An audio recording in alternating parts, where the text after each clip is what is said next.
Already. What's up, folks? It's the Great Black Detox. It's the Thursday Clinic, which means it's Thursday. And it's the Great Black Detox Thursday Clinic with that man on my left, Dr. Amsu, yours truly, Mr. Breaks, and the host of PR, doctors, LPNs, nurses, nutritionists, health practitioners that are part of the Great Black Detox team, all under the umbrella of Electric Food, who are here to provide a service, and we are a service to you guys, so you can ask questions anything to do with health, about your health journey, health goals, and we talk about the solutions that we have and how we can help you using our detoxing and our supplementation, just our general knowledge to get you to the place you need to be health-wise, so you can plan a healthy future. We're trying to avoid retirement, are we not, Dr. Amsu? We're not all bent over and coughing and on medications. We should find out what's the average number of medications black people are on at the age of 45 or, you know what I mean? By retirement. Like 25, 35, 45, 55, 65. That's what you did there every 10 years. I like where you did that. You start with, yeah. I started at 5. You started at 5 and you confused, mix it up a little. Keep that going. Yeah. So welcome, folks. Please unmute your cameras so we can see who we're talking to, waving, sending love to you guys. It's Thursday. Big up to everyone, all my fans on Dr. Amsu's live. If you have questions, you can drop them into the IG. I'll try and get there. And also for those of you that are on the YouTube, but we do prioritize people who are in the Zoom and that we can interact with. So if you're on the IG, there should be a link in Dr. Amsu's bio, link tree, top one, GBD Thursday Clinic. Click on that bad boy. It'll bring you straight into the Zoom. And you can stay on live if you want, but get into the Zoom so we can interact with you guys and ask questions and answer questions for you. Shout out again to everyone that's on the Zoom. We're going to allow a minute or so here for everyone to join. In the mean and between, every week there's something health-wise, Dr. Amsu. We've had a pretty good week this week. We've been on a few platforms, talked to a few people, done some interviews. It's summer where we are. I don't know where you guys are. I know it's rainy season in a lot of different places, but it's summer here. So we're using the opportunity. Turn it off. Oh, okay. People saying that my mic is on. All right, let me sort that out. No, I'm muted. It's my speakers that are on. There you go. Technical stuff. Good thing we're all engineers here. No one can hear what? Oh, the whole time I've been talking, no one can hear us. Is that the case? Is this the first time you guys can hear us? We'll start again. What was muted? You had us muted, didn't you? Well, IG Land heard everything. IG Land heard everything. And they appreciate And they appreciate me. Thank you. Sending love to IG. But for everyone else, man, welcome to the Thursday Clinic. It's GBD Thursdays. It's a platform where you guys get to ask questions to Dr. Amsu on my left, yours truly, Mr. Breaks, and all of our practitioners that are here and part of the team. We talk anything health. We talk about solutions, what they've been telling you, the big capital they, inverted commas, and how we can find solutions, natural solutions, holistic solutions to all of those health conditions. Is my mic okay? Okay, I got the double thumbs up, not just, I got 2 thumbs up from the guys over here. So if you guys have any questions, if you're on the Zoom, in the bottom of Zoom, there's a participation button, click on that, and there's a little hand thing. You can wave your hand, let us know you've got questions. I will try and monitor the chat as best as possible. Let us know in chat if you have questions. Similarly, for those of you who are on the YouTube watching the live stream, let us know in YouTube they have a question and we'll try and get to you. We'll try and there's something that I would, every so often I like to have a discussion, right? I like to have a question. Did you raise your hand? I am the hand. Raise your hand and then we'll let you know. I am the hand. Put you in the queue. Right. So I like to have a discussion about stuff that's going on in the world, right? And all the tinfoil hat wearing folks have been proven right yet again when it comes to what's going on with food, what's going on with farms, what's going on with land, what's going on with farmers. Now, does everybody know what's going on right now in the Netherlands? Does everybody know where the Netherlands are? Because it goes by also in the name of Holland. And I never understood why Holland and it's Netherlands and it's Holland. Like, well, they call it the people from Holland, the Dutch, and they're called Dutch.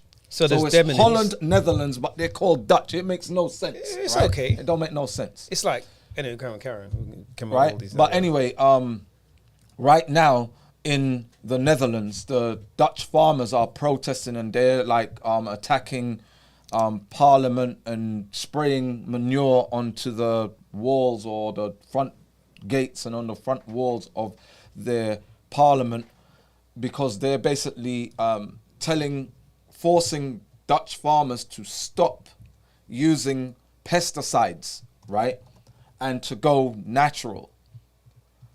And it basically, they're instituting where they're no longer going to be able to farm if they're still using these pesticides.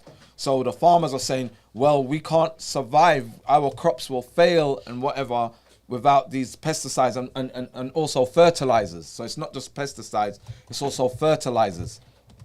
So back in like the 60s and 70s onwards, up until like probably last year, right, or the year before, in agriculture, if you were learning agriculture, you were taught that you cannot grow food without the aid of fertilizers. That fertilizers, basically soil, natural soil, was just an empty box, right?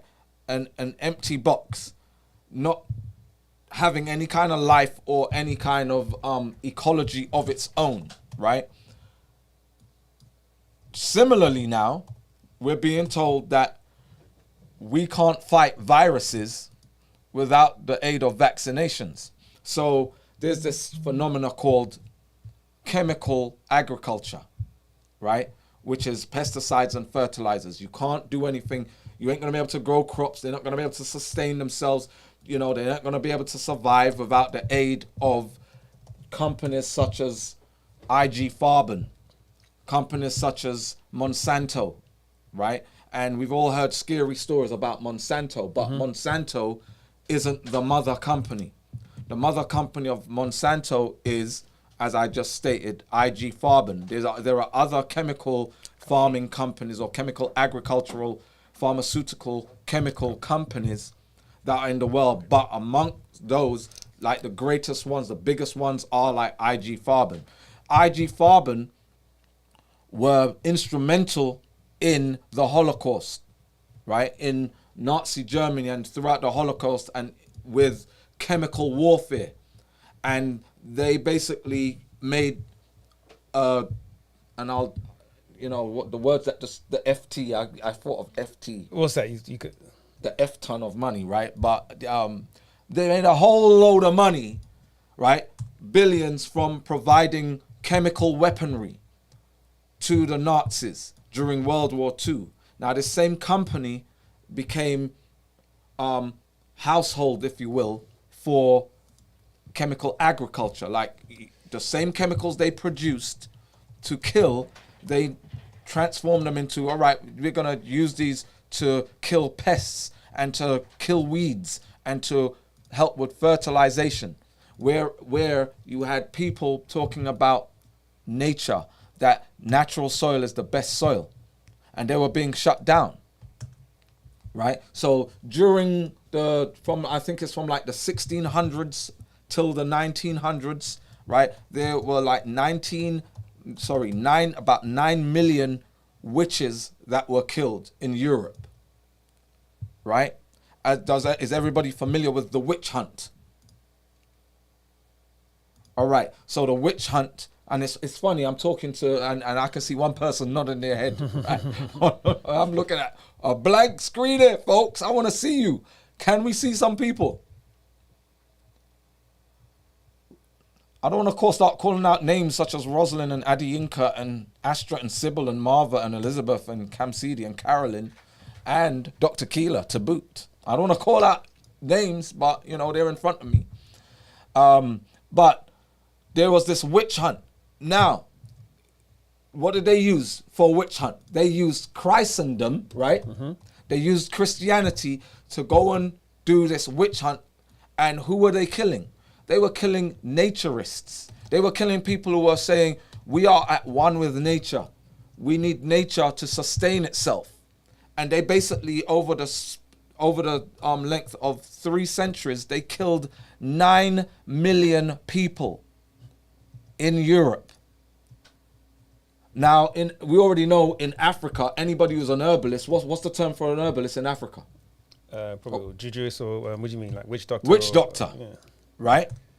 witch doctors. So everybody was turned against naturists, people A who were curandero in Central and South America are shaman. shaman, right? Shaman, all these hocus pocus names that couldn't stand next to the term doctor or scientist, right? So racism goes deep, y'all, right? And propaganda goes real deep, right? So all these terms that are so-called, this is pseudo, but they were actually killing people who were standing up for natural rights, right?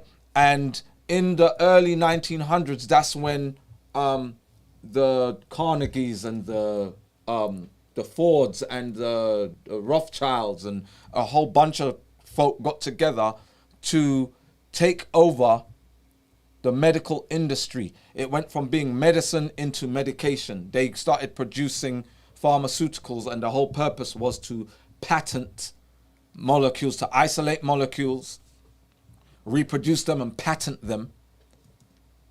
And, you know, these synthesized molecules, and they became the new form of medication. And these rich guys, these multi-billionaires, would not fund medical schools unless they adopted or adhered to the new regime or the new way of, we're getting rid of natural medicines and we're bringing in these synthesized artificial pharmaceuticals. To get there, the whole story was killing off witches, so-called witches, right? And Christians turned a blind eye to it because they're witches, they're devil worshippers. They're not following Christ.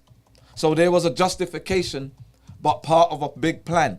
Now what they've done now is those same farmers who have adhered to the chemical agriculture, who have been using fertilizers and pesticides, they're telling them you have to stop right now because the world, the ecology, the environment is being damaged and it's no longer sustainable, right? So they're now telling them natural fertilizers, natural nitrogen that from earthworms and, you know, the life that lives in soil is actually better to grow crops than fertilizers, and fertilizers are damaging the environment. So you know it's really interesting because something, you know, you're talking about Holland, right? Our Dutch friends. So what's going on in Sri Lanka? And in Sri Lanka, in Sri Lanka, there's literally being a coup. Well, not really a coup. I guess it's been a revolution, an uprising of the people overthrowing the government. And the principal reason, you know, among all the economic reasons, the principle behind that is my lefty hand. Yes, the principal reason. Insurrection. Okay, your favorite word, right? That's what they call. If it's over here, it would have been an insurrection. It would have been. But over there, it's uprising. Yeah, people power. But the interesting thing is that a few years ago, maybe almost 10 years ago, the Sri Lankan government realized what, you know, chemical fertilizers and you know, chemicals were doing to the soil and the plants, and they felt it was unsustainable. So they passed a law some time ago saying that within the next 10 years, they want the whole country to be off of chemical fertilizers and everyone go organic and natural, right? Now, Sri Lanka is one of those countries that has a lot of cash crops, right? Guess who their biggest markets are? You know, Russia, China, and some other Eastern European countries. And what are their cash crops? Rice, I'm sure some tobacco, palm oil, and things like that. And so they're claiming that the yields have dropped, right? And because the yields have dropped, they're not able to make as much money, and that's what's damaging the economy down there. So I'm saying it's very ironic. That why have the yields dropped? Well, they're saying because the government's not allowing them to use the chemical fertilizers. Right, and this is the problem. Soil has been depleted of natural minerals and the ecology to naturally fertilize it. So Sri Lanka is the epitome, the epitome of what's going to happen to the world if we don't start to gradually or immediately remove ourselves from dependency of these chemical fertilizers and pesticides. It's showing you what's happened. We've been talking about it for years, right? People don't want to believe us because we're tinfoil, you know, wearing conspiracy theorists, but the proof is in the pudding. So rather than Sri Lanka, and I feel sorry for them, to be honest with you, and the president's been ousted, and there's a lot of other political things, but hear this out.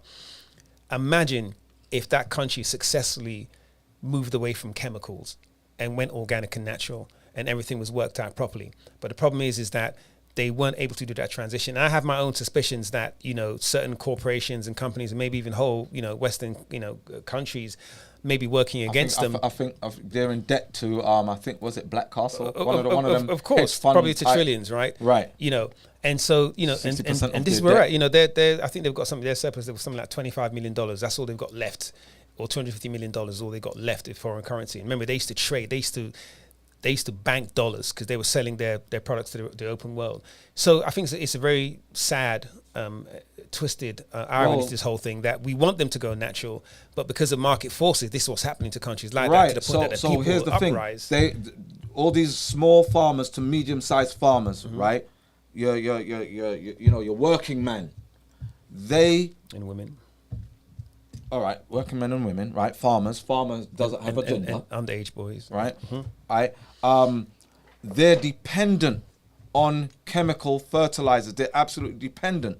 Now, what's happening is, and it's even happening over here. They're trying to institute this over here because remember, when stuff's going on in Europe, right? People don't pay attention when it's happening in the so-called third world, right? Or brown or black countries. Nobody pays attention. It's like, oh, what are them natives up to? What are them ethnics up to now?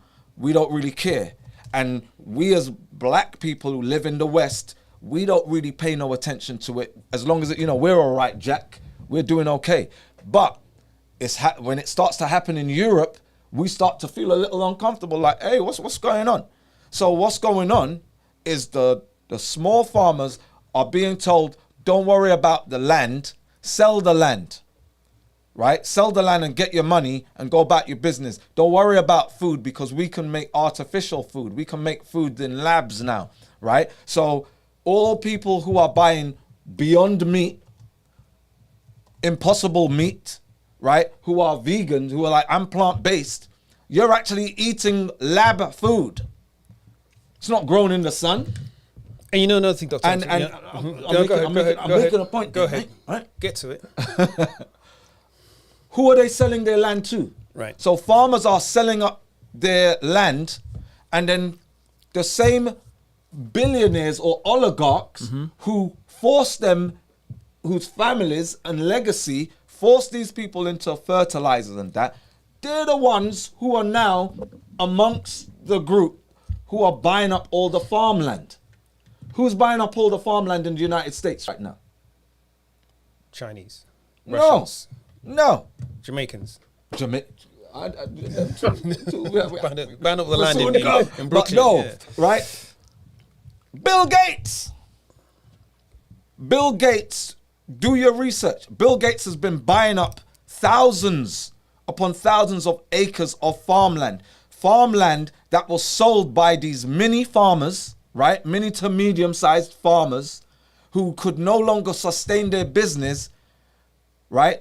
The ones who refused to get Monsanto, and then Monsanto shut them down because, well, we found traces of our patented seeds growing on your soil, and you didn't get a license. Therefore, we're suing you, and we're suing you for some large amount. So you have to either forfeit or they had to sell their land, yielding thousands of acres of land. And Bill Gates and others like him have been buying up the land.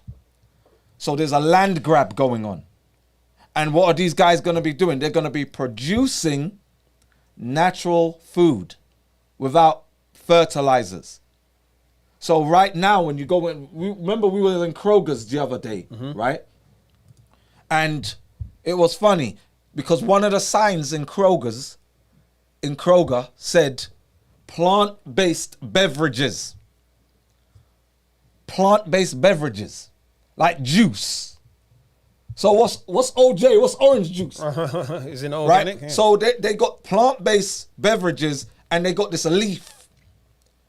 So it's like, it's from plants, everybody. It's like, well, where else is it supposed to be from? If I buy orange juice or I buy, grape juice or whatever, where is it from? So they're admitting now that all these juices that they've been selling were chemical. Yeah. So, and on that point, because I know we got a bunch of questions, we do have questions. We're going to get to them. So, guys, hold tight. We got a bunch of questions from the email. I've even got a couple from YouTube. But just talking on that, and Dr. Keela's on, and maybe I'm going to segue into what she was going to say. Yeah. CKD, chronic kidney disease, right? So there's been a ton of research done around the world into pesticides and linked to chronic kidney disease, right? And we talked so often about, these pesticides and herbicides that are on the plants, because they don't just spray it when they plant it. It's throughout the life of the plant. They're out there every day, spraying weekly. It's in the DNA and of the so, plants. We as human beings, and this is one of the dangers, unfortunately, about some raw diets, depending what the plant is, and we can talk that later on as well, is that human beings are contracting CKD, and they found this because workers who are working directly with the pesticides, and I did a talk about this years ago on organic food, skin conditions, skin burning. We're talking, nuclear radiation type symptoms from working with these chemicals, right? Kidney and liver disease. And I was going to read through some fancy words, but I'll let Dr. Keela do that. So if you don't believe that there's a direct correlation between these chemicals, the use of these chemicals, and the disease that human beings are suffering, it's starting to come out now, Dr. Keela. So, pleasant afternoon, pleasant evening, everyone. Just to touch on a few things. Whoever controls your food really is controlling your mind and your behavior, same as your water. And not all waters are equal. Yep. Just like not all soil is equal. So let's bring it forward. Regardless of what school of thought you ascribe to spiritually, soil is a living entity. Soil around the planet talks to each other, whether in the ocean or on dry land. And whatever is done to the soil ultimately affects everything that lives on it or in it or around it. So the thing is, just in talking about kidney and bladder issues that Dr. Amsu and Mr. Breaks were speaking on, I remember when I was still a student, I had a patient come in and he was concerned about his bladder health because he was in landscaping. And when he explained to me why, because I didn't initially make the connection. Right. He explained to me why in the family business, a number of the men, because the men were in it alone, they were all Italian, came up with bladder cancer. And what it came down to was a class action kind of issue where they were suing the companies that were selling the Malargonite that actually gives lawn a greenish color. Now, Malargonite is, if I remember correctly, a synthetic substance, but it is a carcinogen, is a cancer-causing agent. This stuff was getting in their lungs, getting in their skin, and affecting a structure as deep as their bladders and their kidneys. So imagine everything else that is made that affects us. So the thing is, when you think of your environment, you have to consider yourself not just human, but like a salamander, like a frog. Everything, the air around you, you're bathed in it, just like a shark or a whale in the ocean. It absorbs in. And if your environment is loaded with things that the creator did not create, they're going to harm you.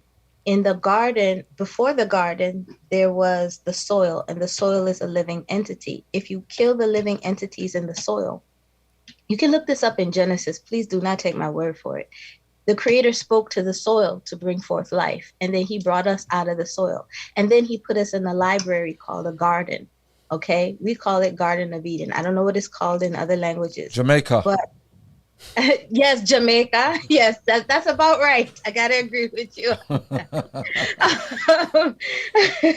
Big bad thing.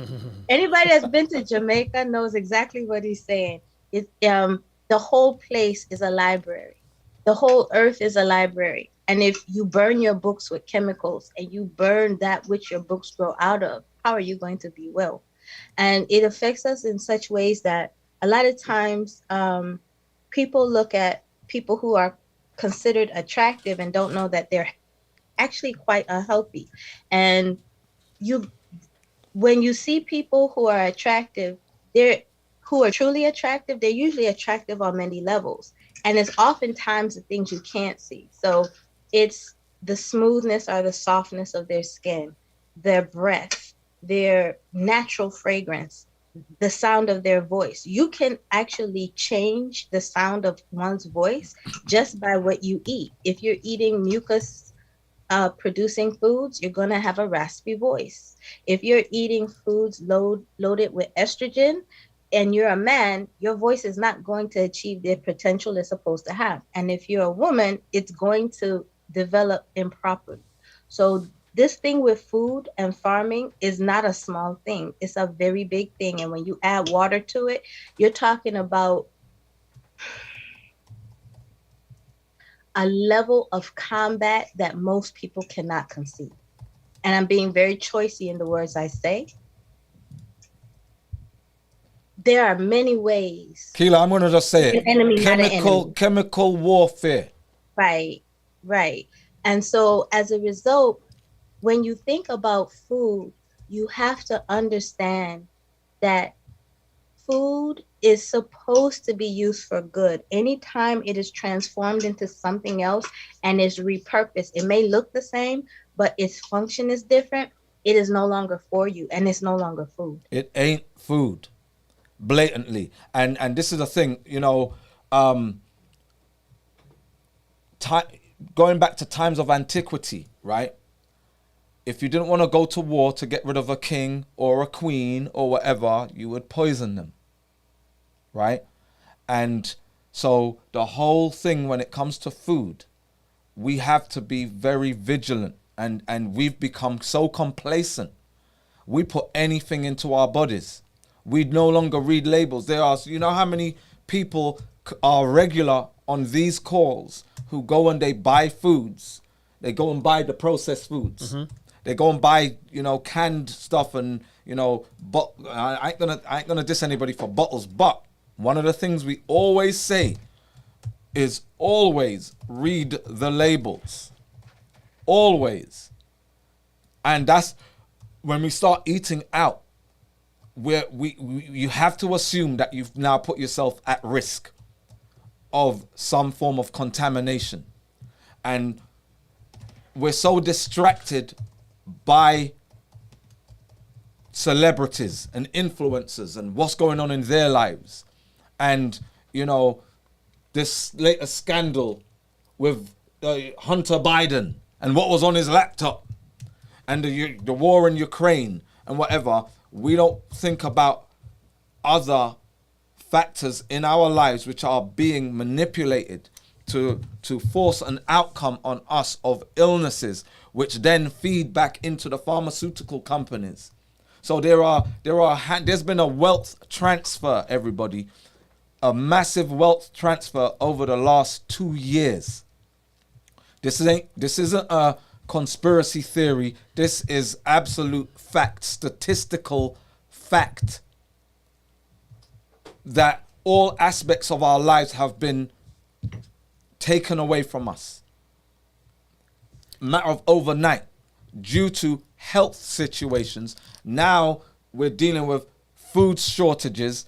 We've been speaking years about breastfeeding, nursing, that black women have to get back into nursing and getting off Similac, getting off this, what do they call it? Baby formula. Baby formulas. Formula, What are you feeling about baby? Formula. Don't that sound Frankensteinish? But so many women are dependent, and now all of a sudden, because of contamination or whatever real reason is behind it, there's a baby formula shortage. And a lot of women who stopped breastfeeding, right? There are some women who have no choice. They no longer produce through endocrine disrupting chemicals which they've ingested, right? They're unable to lactate, right? So they can't feed their babies, but they've become so dependent on this, exogenous source of milk for their babies, and now they're in a panic state. And they're pointing the finger at the government saying, what's going on with our milk? But it's like, we have to be prepared for these situations. Yeah. Dr. Amsu, Dr. Keelan, everyone else, listen, thanks for this. Always a great opening. Greetings to everyone joining the call. Greetings to everyone on the IG, in the YouTube, and of course on the Zoom. If you have questions, you know what to do. If you're old school, if you're new school, in the bottom of the Zoom, there's a participation button. Click on that bad boy, raise your hand, let us know you got a question, or let us know in the chat. And why's my daughter calling me? And I'm going to run, because we've got some questions in the email. We also got some questions in YouTube. I'm going to bounce around because some of them actually segue into this, some of them don't. But I do want to, take them in chronological order. So first come, first serve, people. So Grove the Wizard actually on the YouTube is asking. She's heard, a lot of healers out there saying that you can cure diseases with just fruit, right? What's our take on that? And also, well, that's the main thing. What's our take on the idea that it can cure with just fruits? And what's our take on kale? Because even we, I know we have a particular lineup, but we don't talk too much about it. But let's talk about, so fruit. Can you heal yourself with fruit? And what's this about kale? Well, I mean, that's a very vague statement to make, because yes, it's just like, you can cure certain diseases with water, right? But it's like, which disease? And which disease is comes down to what do you call it?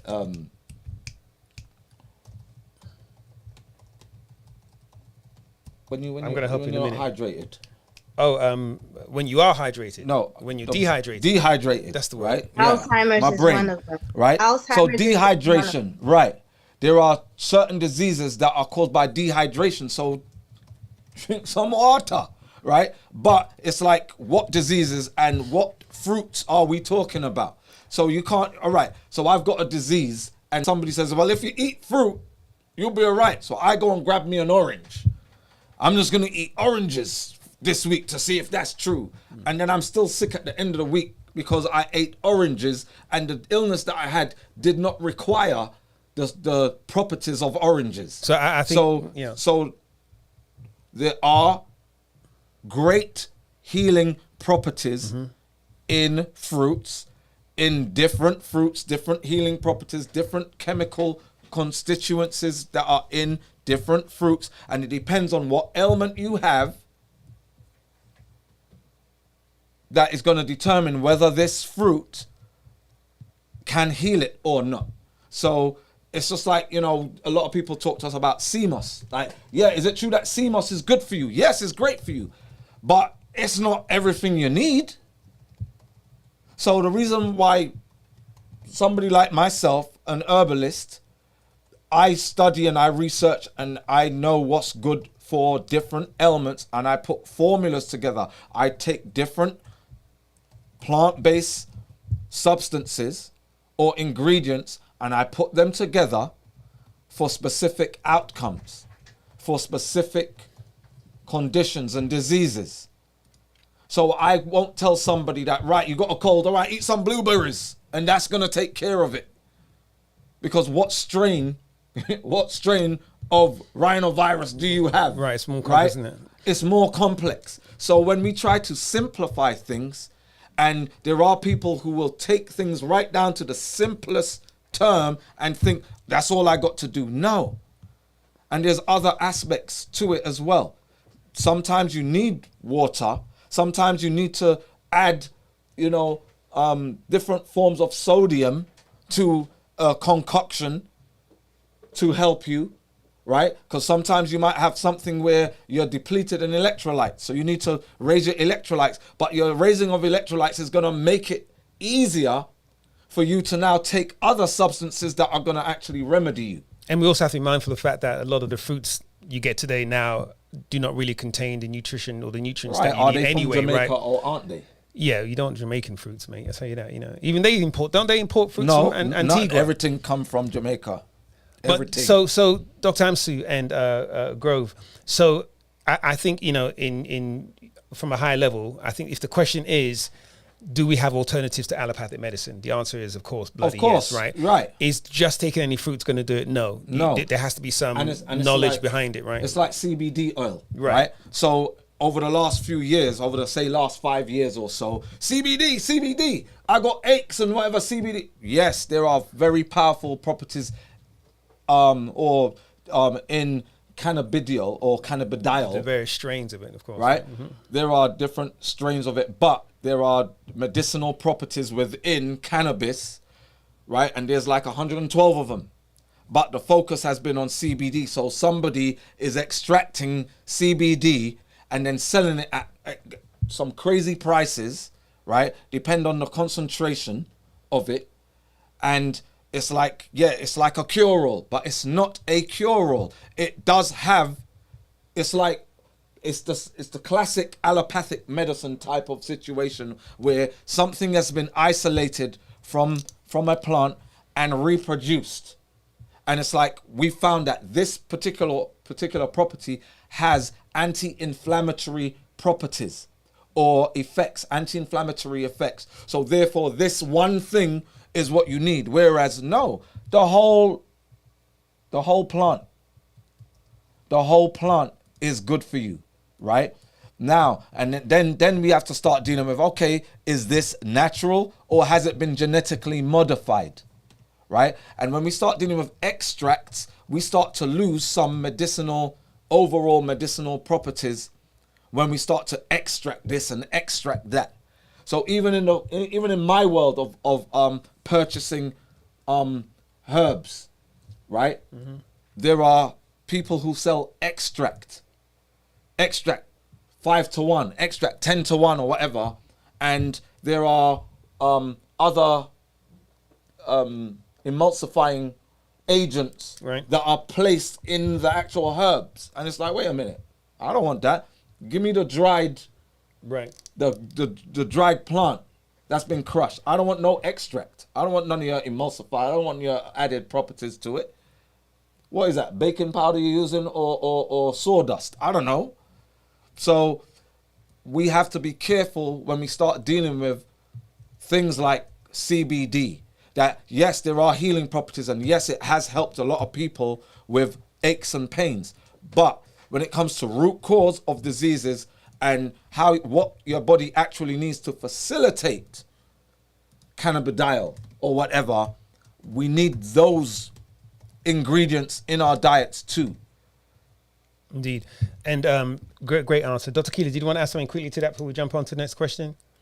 Yes. So when people are talking about using fruits to heal illnesses, it's not a far-fetched thing. It's the same as using sound. Everything is frequency.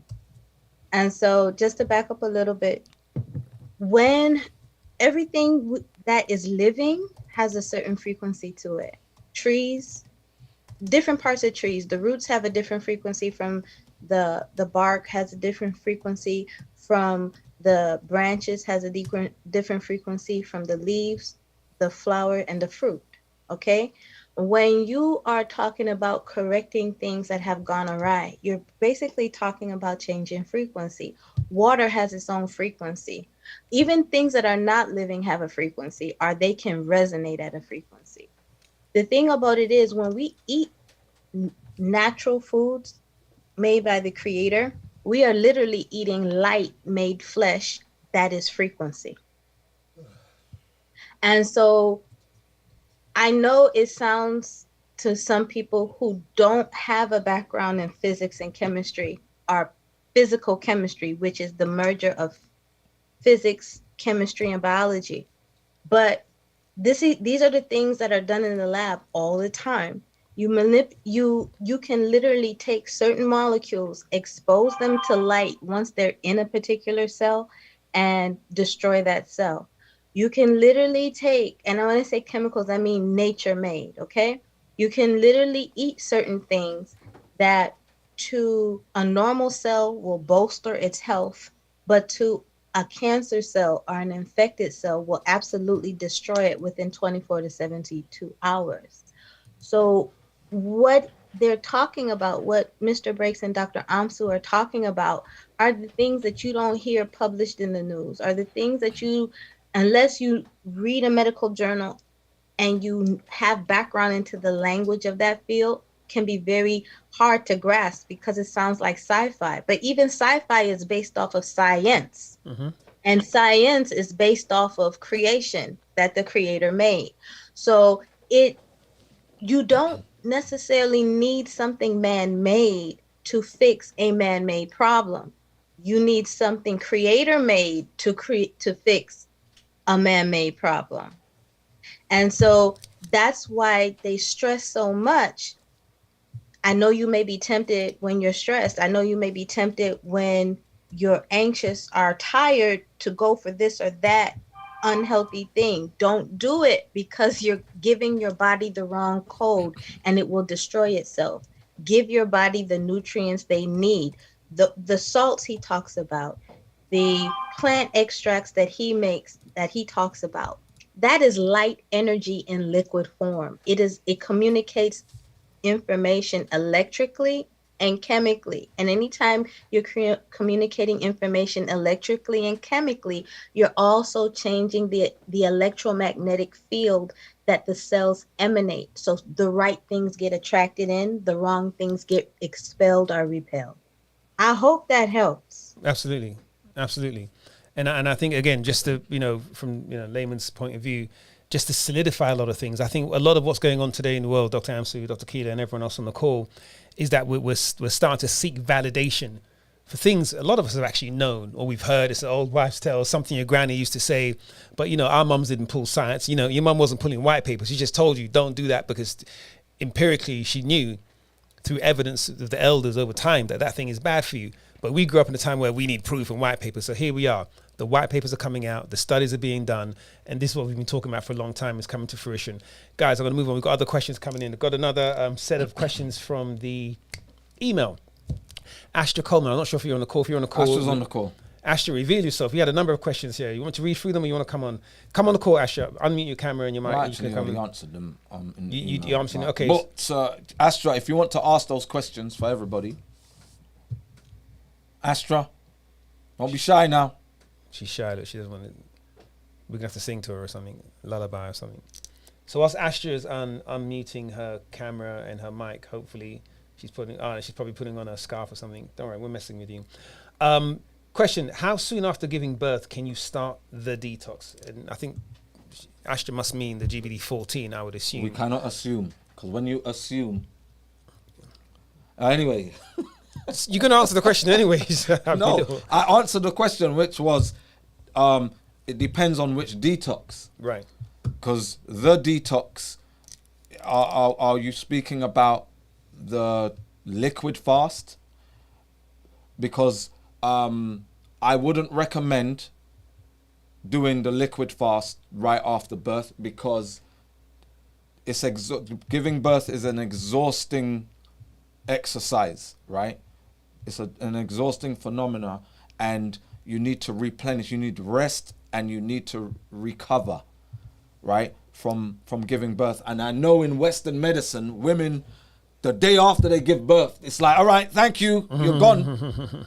They let you discharge from hospital unless there's some complications, right, or whatever. But in every indigenous culture around the world, when a woman has a baby, she has, and notice I'm not saying birthing person, right? When a woman has a baby, an actual female woman, she has sisters, aunts, mother,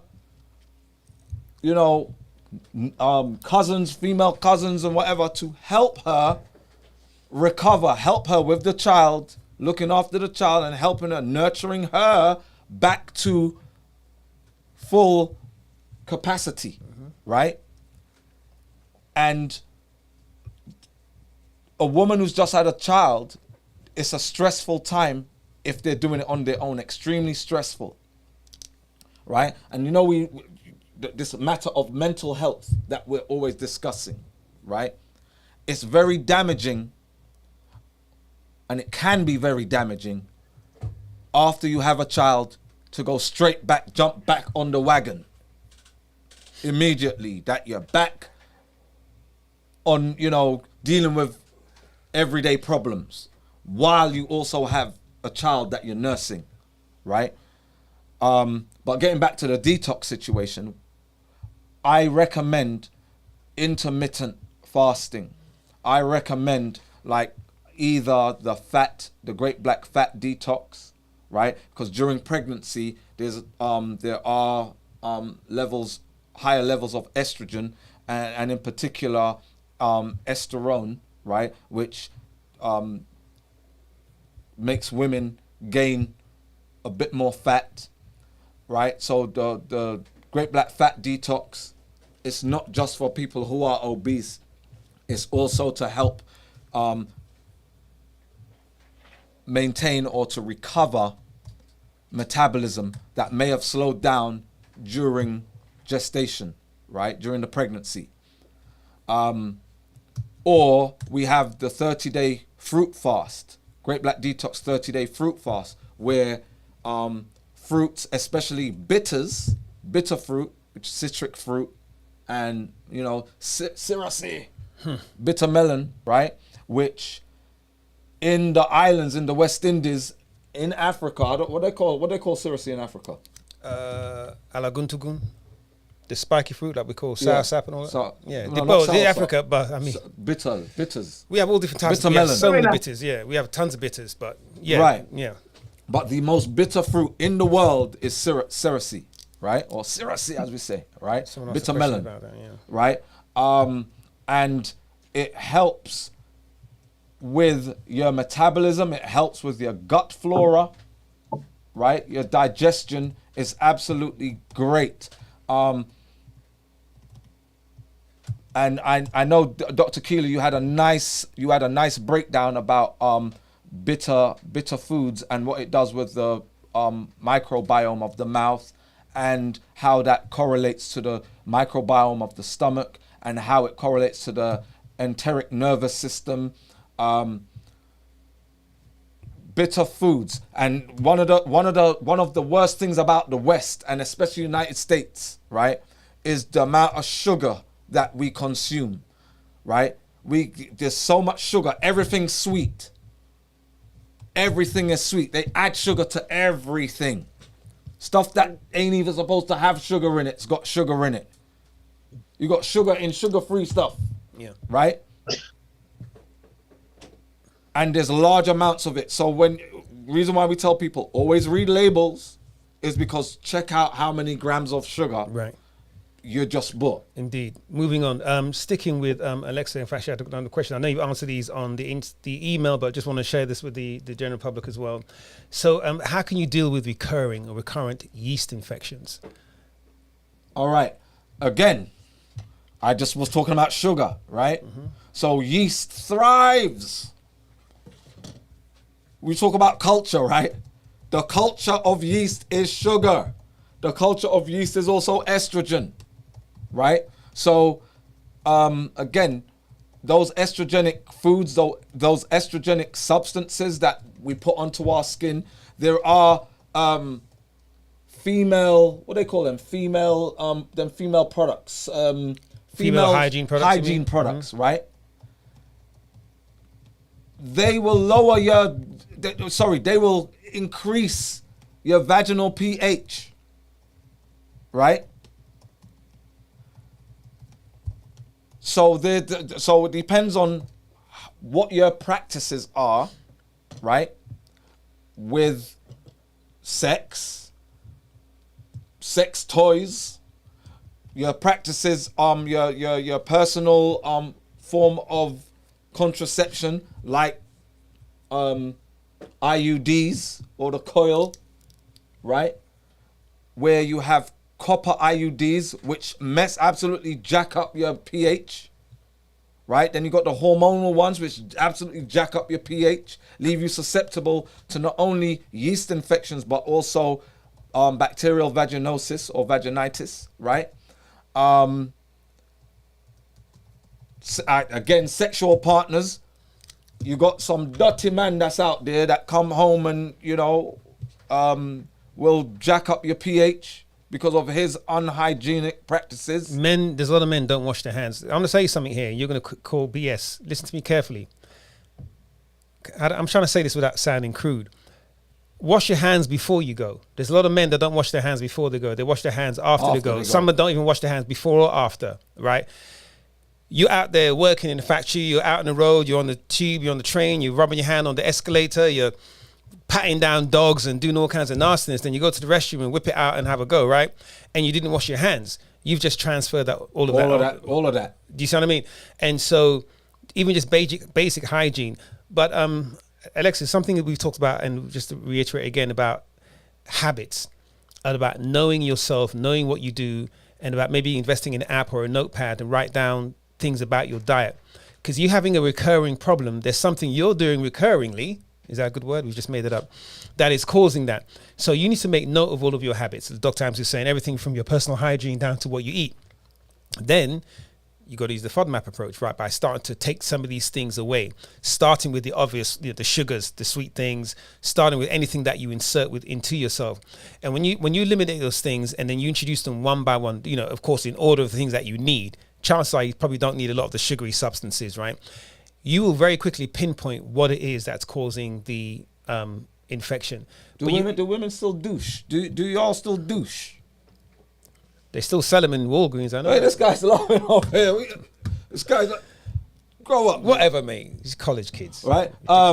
But it's been found that it raises the pH.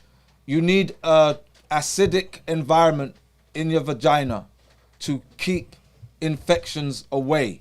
So this is why when people start talking about acid and alkaline and I'm on an alkaline diet, it's like, no, you ain't supposed to be on an alkaline diet. You're supposed to be on a balanced diet. You need acids for certain things. You need acidity for certain things. You need alkalinity for certain things, right? And you don't inundate yourself with alkaline substances, right? There are body lotions that women put on themselves and it absorbs into your skin, gets into your bloodstream, right? So as I always talk about the Coco Mango body lotion that you get from the body shop and it smells so good and it's like, man, my man's gonna love me down there tonight. I'm gonna smell like Coco, but you just put all kinds of synthesized pharmaceutical chemicals, right? Fragrances, flavors, right? Down below. If the vagina was supposed to smell like lavender, that's exactly what it That's would what it smell, smell like. Yeah. Right? And then you have estrogenic substances like lavender, which is highly estrogenic. Where's Dr. Keeler gone? She's cracking about. Right? Like lavender is highly estrogenic. Yeah. And you're putting it downstairs. Yeah. Right? And then here comes the, a yeast infection. Yeah. Or candida. And candida gets into your gut and wreaks havoc. Indeed. Dr. Next Anthony, minute you got, all your toenails are black without using paint. we've got someone on this call right now that knows all too well about candida. We may get to her in a little while. This is, guys, great conversation. Remember, 7 o'clock we finish, so get your questions in early. We're going to try and get to many of them as we can. Another question, how to get rid of kidney stones. Hold on, I did not finish. Oh, you hadn't finished? No. Oh, you carry on waffling, sir. So, we have a supplement called BVRX. We do indeed. And BVRX is for yeast infections and bacterial vaginosis, right?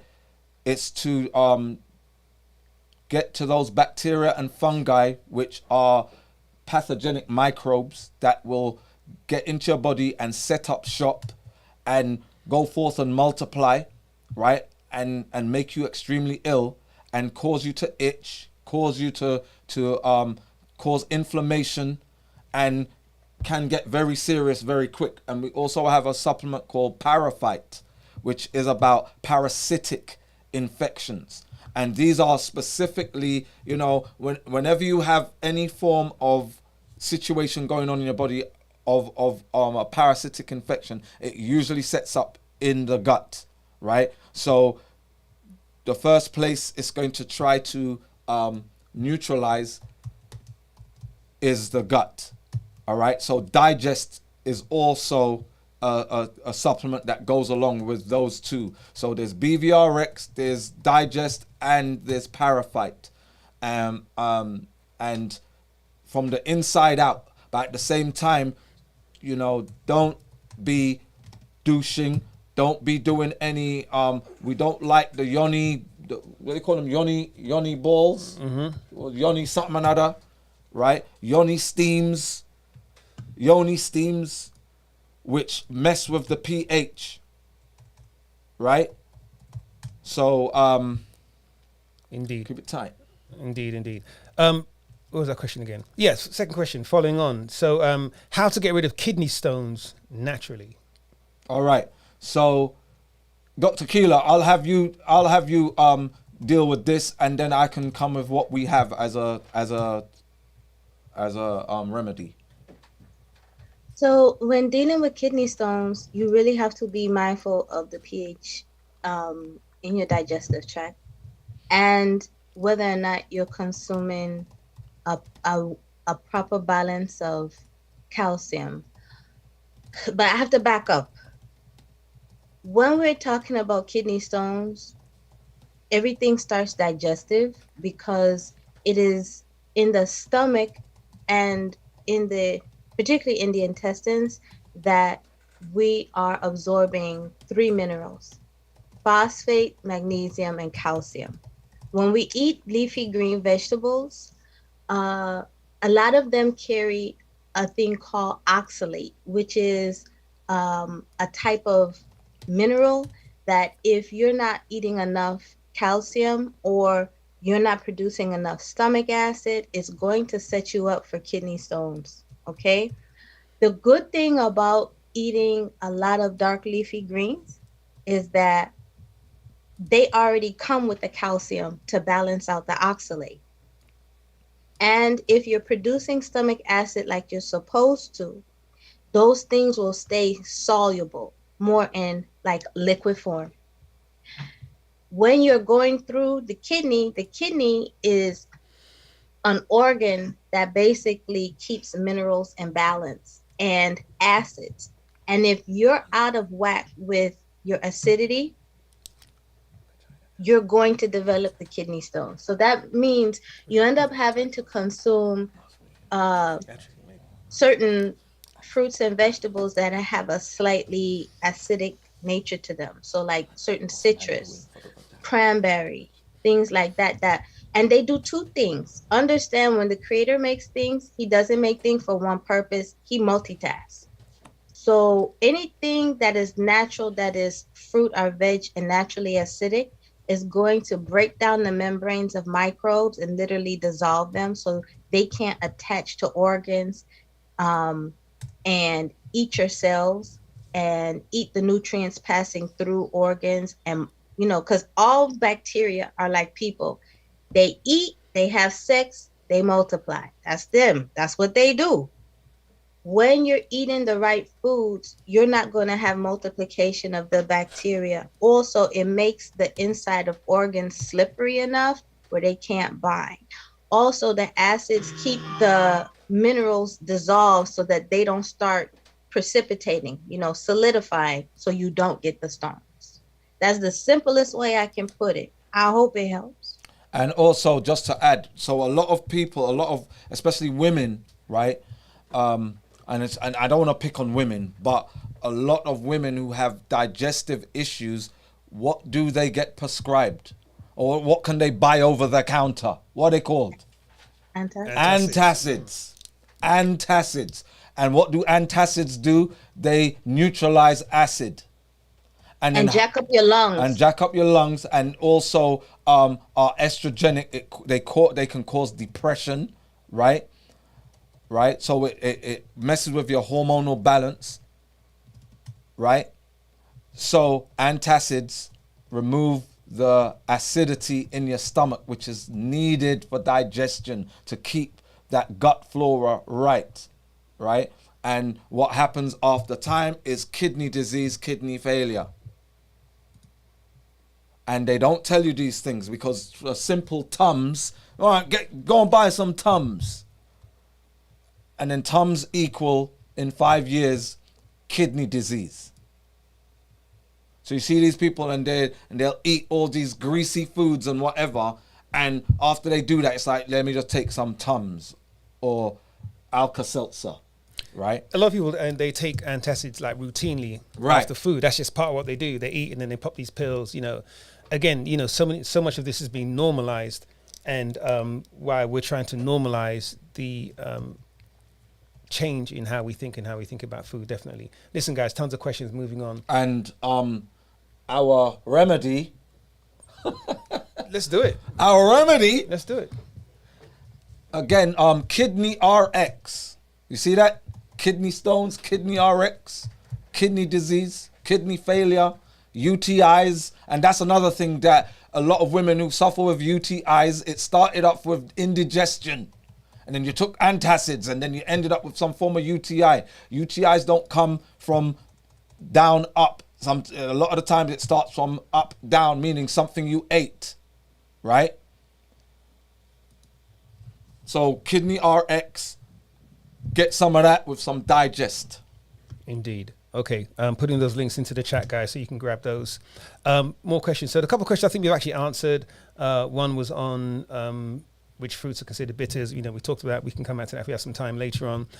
Where to find soursop. I mean, you know, Jamaican restaurant, online, a lot of places actually sell that, depending where you are. Farmers market. So guys, you know, Jamaican or Caribbean, should I say, Caribbean, or anything around South American. You can go to any South American marketplace where there's, you know, they have them dirty looking fruits at the back in the corner. Those are the ones. Right? Those are the ones you need to go to. The ugly fruit. Yeah.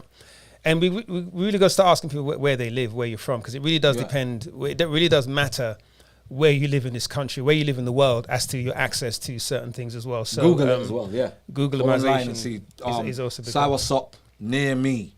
Indeed. Rosemary Martin, this was actually an email question. I think you may have answered it already. You know, you answered this, and we spoke about this last week about cystic breast. I think you did answer that. If we get time, we'll come back to that later on. I want to go to questions we do have in the Zoom. And Pam in YouTube. Just started the Great Black Fibroid Detox and loving it. So she's loving it. Thumbs up there. What can I do for protein if I can't do walnuts in some of the recipes? And she could do nuts, but not so many. So what can she do for protein if she can't use walnuts? She's on a Great Black Fibroid Detox. Doctor. All right. So what's in the ingredients within the supplements will provide you with amino acids, essential amino acids, right?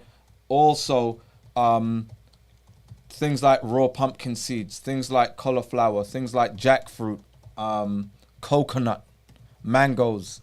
You know, start looking at plant life, right? We've been programmed by by animal agriculture, animal industry. You know, the industrial food complex has poisoned us, right? Mentally, through marketing that the only way we can get protein is through meat, right? And that's not the only way. So if you started a fibroid detox, you have meal plans. Stick to the meal plans and you will have everything that you need. And even when you're on that, it's about being very moderate or modest with the amount that you are eating and the frequency of when you eat. I know we have in our meal plans 3 meals a day, but we do that for the reason why we have 3 meals a day is because there are some people who, while they're trying to eliminate fibroids or whatever, they may be used to having 3 meals or more a day. So we did that to, you know, for people to be able to slowly get from 3 meals to 2 meals to 1 meal a day. Indeed. Okay, I want to move to the Zoom. And again, listen, be patient with us, please. Those of you in the IG, again, the best way to jump onto the Zoom, the link is in the IG bio. And for those of you on YouTube, if you're happy there, cool. But if you want to get in, interact, I'll share the link in the YouTube in just a second. Samira, Sam, I know you've been waiting for patiently, but because your camera wasn't on, we ignored you. But Hi. We're back to you now. We know you're in the UK, so how are you doing, Sam? Yeah, I'm good, thanks. Just a quick question. So today is day 14 Congratulations. of the detox. Get it. Yeah, I'm feeling great. So tomorrow I'm going to start the 4-day meal plan, and I just wanted to know if I could change a few things.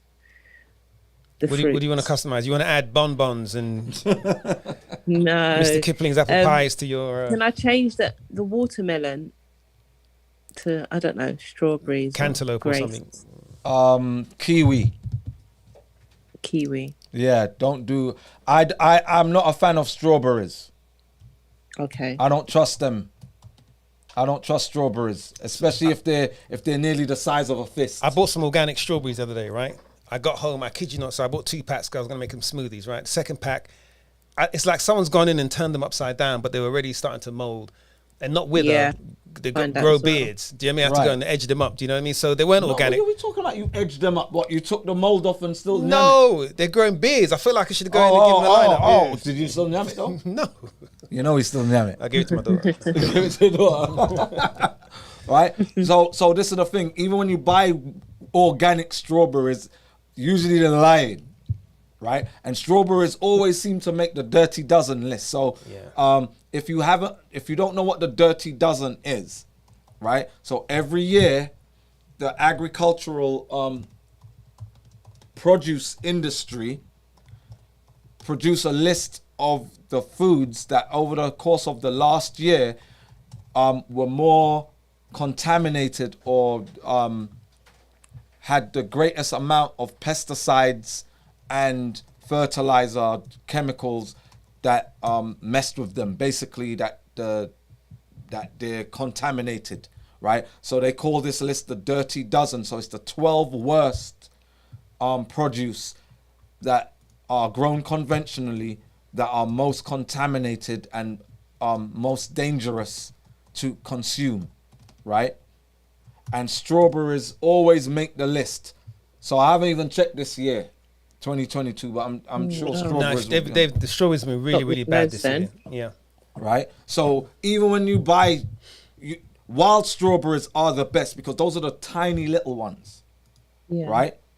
That grow wild, and wild fruit are the strongest fruit because they'll grow out of concrete. Have you ever tried to grow strawberries? How can remember we used to grow strawberries? I used to grow my own strawberries. If it wasn't for the rabbits, I mean literally rabbits bore under my fence to come and get them. But these are things you can actually grow yourself. And I don't eat enough strawberries that I have to go to the farmer's market even once a week to eat them. It's kind of like a sometimes thing. We really need to consider growing our own crops. And it's almost cliche, you hear that a lot. But have you guys tried it? Tomatoes is an easy one, even though some people probably don't eat tomatoes. But most of the things you buy, if they're selling it in Publix, Kroger, Walmart, you can grow it yourself. Right. The volumes of it, depending on how big your window But box just or your don't garden. buy but their Roundup. Right. And don't buy their fertilizers. if you can buy the heirloom seeds, if you can find heirloom seeds, you're onto a winner. Sam, do you have another question? Yeah, one more question. Okay, so since I've been on this detox, I've not experienced any headaches or Excellent. anything like that. Is that normal? That's a great question. No, you need headaches, else it's not working.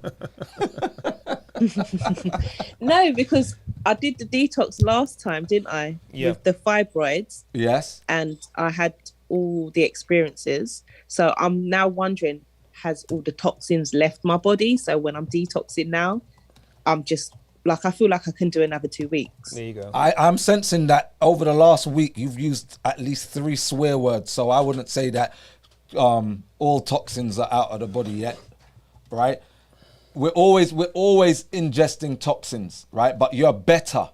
You're in a better position than you were in when you first did it and you had the headaches and that. It means that your body has been detoxifying itself greatly, right? So you probably reached to a point right now where those symptoms you no longer have to worry about those. But it doesn't mean that you are toxin free. We're never toxin free, because the moment you step out your house, or unless you've gotten rid of all the all the household chemicals that are made by Procter and Gamble, or even in carpet fibers, you have plastics in your house and stuff like that. So this is why regular detoxification is so important, because we're exposed to these contaminants and pollutants all the time. And as it gets hot in your home, these plastics release carcinogens, especially a carpet. A lot of carpet is made is extremely toxic. Well, clothes. We Yeah. wear fibers that are man-made, And in that, you know, polyurethanes and is that poly? Polyurethane is the thin one, or polyvinyl chloride is the probably the most common one. You know, if you got nylon, anything, you know, unless you're wearing cotton. And cotton's not always the best to wear, yeah. You Go know, commando, man. Okay. You know, we deal with these substances all the time. So you're doing better. That's a good sign if you're not getting the migraines and all that kind of stuff. Absolutely. Okay, Sam. Brilliant. No, thank you. You're guys. brilliant. Any more questions, Sam? No, that's it. Don't Thank go you. now. Please stay on, man. We love having you on. Awesome. You know, Nadira, I know you've had your hand raised a while. You've been very patient with us, Nadira. I'm going to come to you before we go back to some of the other questions online and from the YouTube. Nadira, how you doing? You know, so Wendy Williams is off, so they've got all these people filling in for her this week, and they're all doing this. How you doing? Yeah, it's really strange watching that. You not watch. Fat Joe was on there. Michael Rappaport. Who's the other guy there? Remy Ma. Who else is covered for Wendy Williams this last week? Do you guys watch Wendy Williams? I don't watch it, but it just popped up in the red. If you don't watch it, how you know all this? Because I was at your house looking through your windows and I saw you watching it.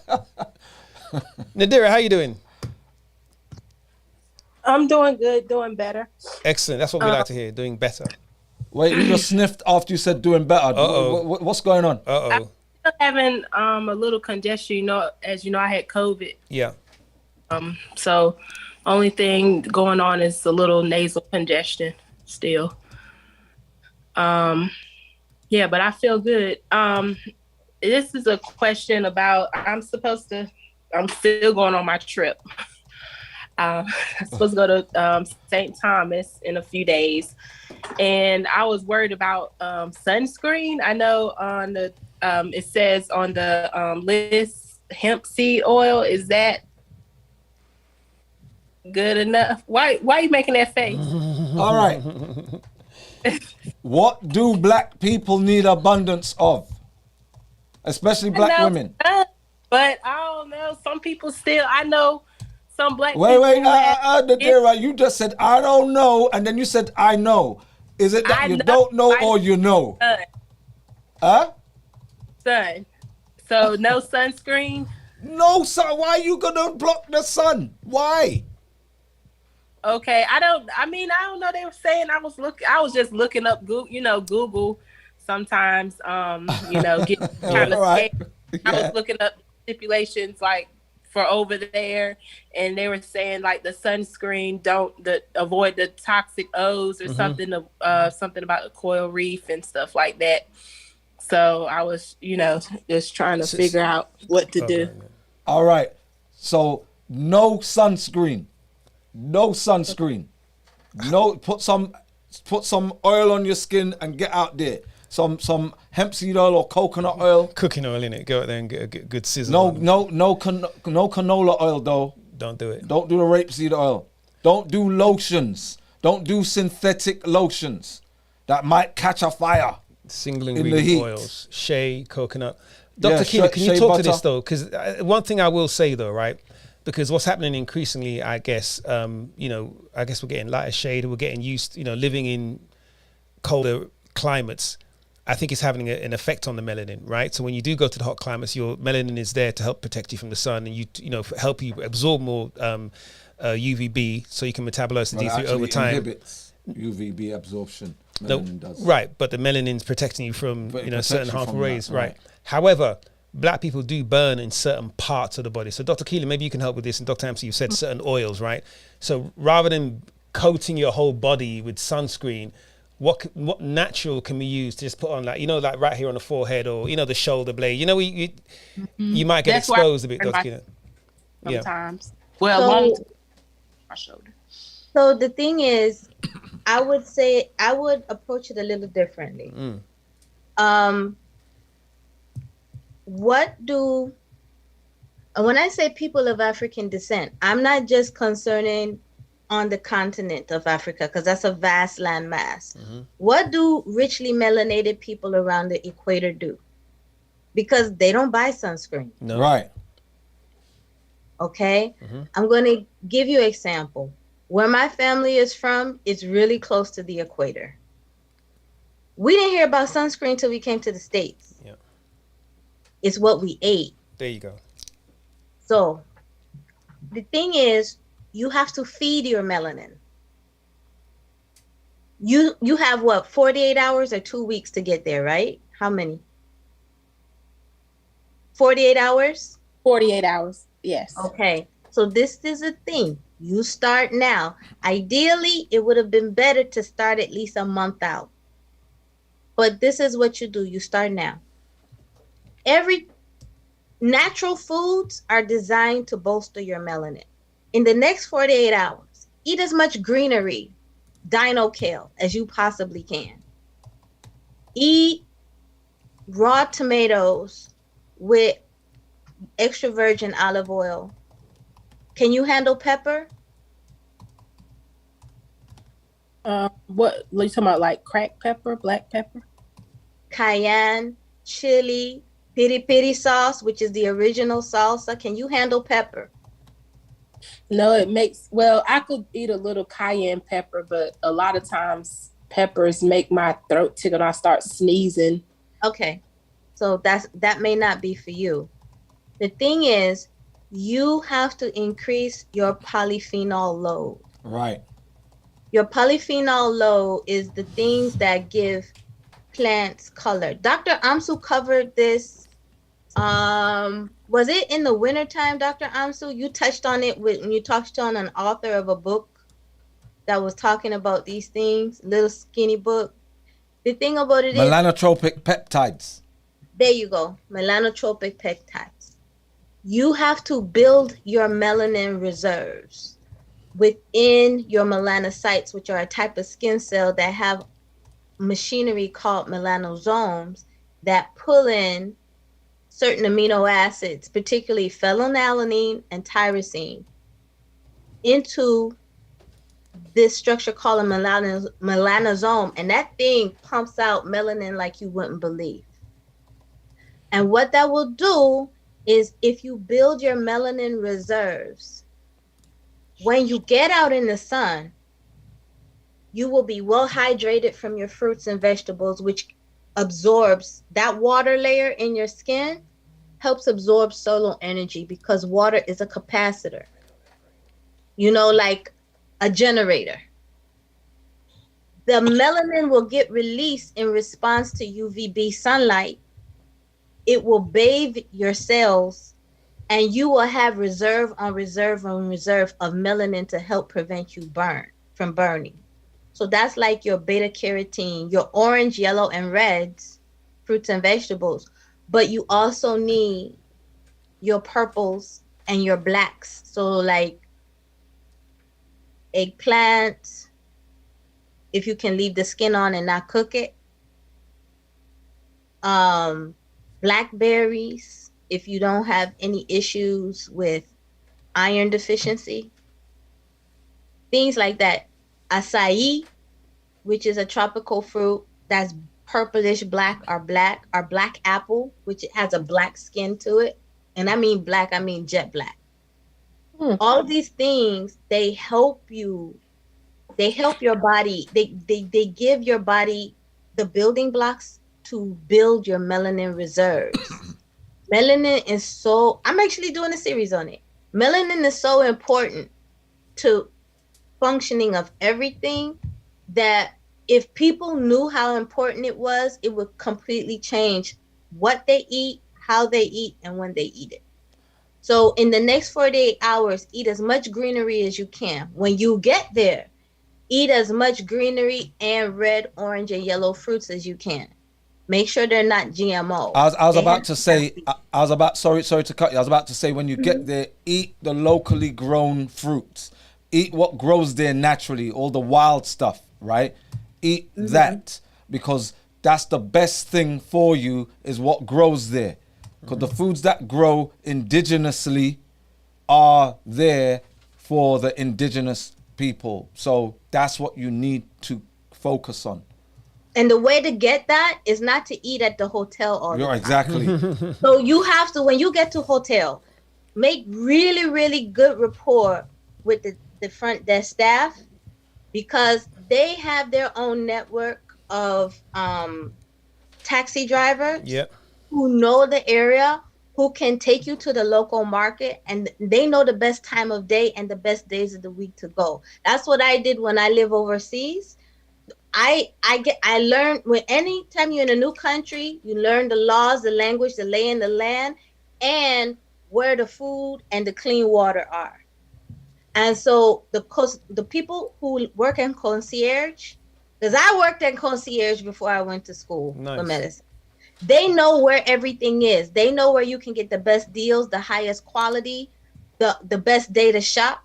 They know those things. They're the richest people in the hotel, aren't they? I don't know if they're the richest, but they're the richest in knowledge. Okay. They're the richest in knowledge. And you do that every day. Like, you go and shop for your fruits every day. You're going to U.S. Virgin Islands. So first of all, it's usually not that hot over there. 70s, low 80s, constant breeze. But you want the fruit that's high in the treetops, that's high in the canopy. So eat the coconut water, coconut this, coconut that. Right. Like coconut, you want the coconut jelly, you're going to find a whole lot of stands with that. Coconut jelly, coconut meat, and coconut water. And then if you can get like, what's a fruit that they have over? Oh, Etioti apple. I know I ate that when I was in Jamaica. Etioti apple. Okay. That has a reddish skin, a whitish pulp. Okay. It's great for hydration. And it's kind of shaped. Dr. Amsu, you remember what Etioti apple is kind of shaped like? I couldn't tell you. Let me have a look for that. Okay. If correct, I think it's almost like a small pear shape. Yes. And it's red or reddish purple on the outside. It's and not it's white inside. Yes. And it's white inside. Yeah. Sure. You want that. And you want to wash it and eat all of it. See, people call different things. Look at chocho. Yeah. You don't say chocho around Puerto Ricans. That has a different meaning. But you want your star apple and you want to eat the skin. You want, oh yeah, mommy, which kind of fruit overseas is also, you want papaya, but you want it ripe. But don't eat it if you're trying to get pregnant or pregnant. And especially don't eat it green if you're trying to get pregnant or pregnant. It will reverse everything. Oh, no. Okay. But you want like papaya, you want mamey, you want mamey? How you spell it? Mamey. It's a reddish peachy kind of fruit on the outside. When you cut it in the middle, you can eat it like with a spoon. Okay. What other ones? Custard apple. Custard apple. You want guayabana. So guayabana is soursop. Soursop, right. I put that in the chat for you all so that when you look it up and you're looking for suppliers, some will call it graviola, which is the Latin botanical name. In Spanish-speaking countries, we call it guayabana. I put the name in the chat. And in English-speaking Caribbean, call it soursop.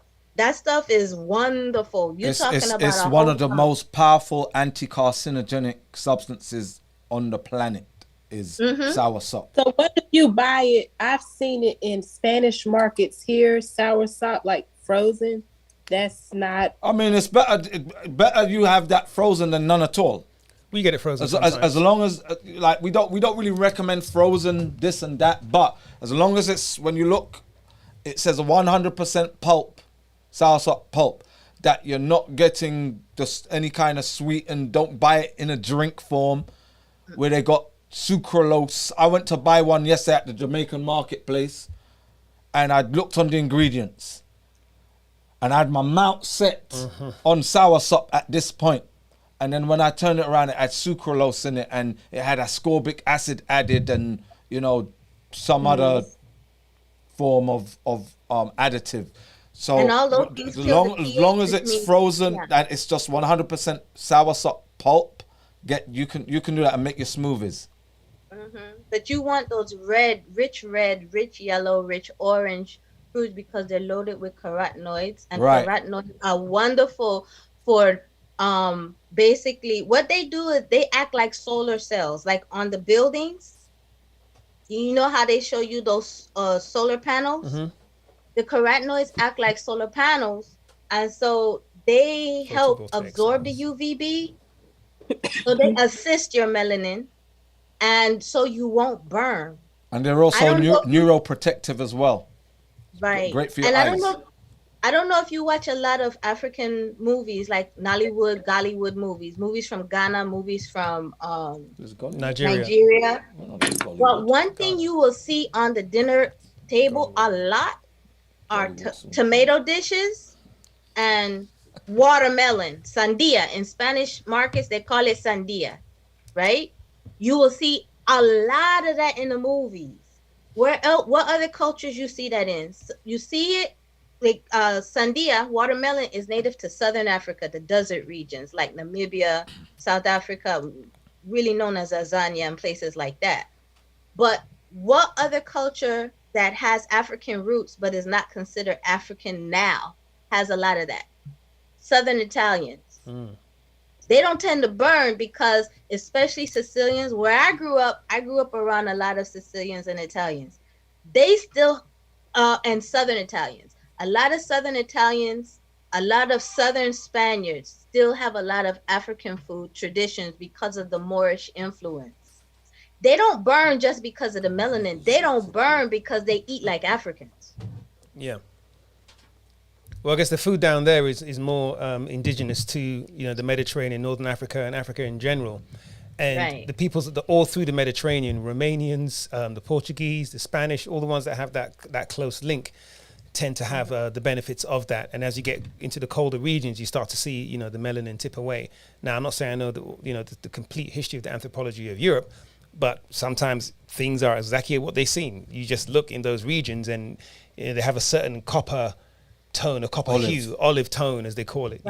So and see, the thing about it is with as our ancestors moved north, what became less plentiful?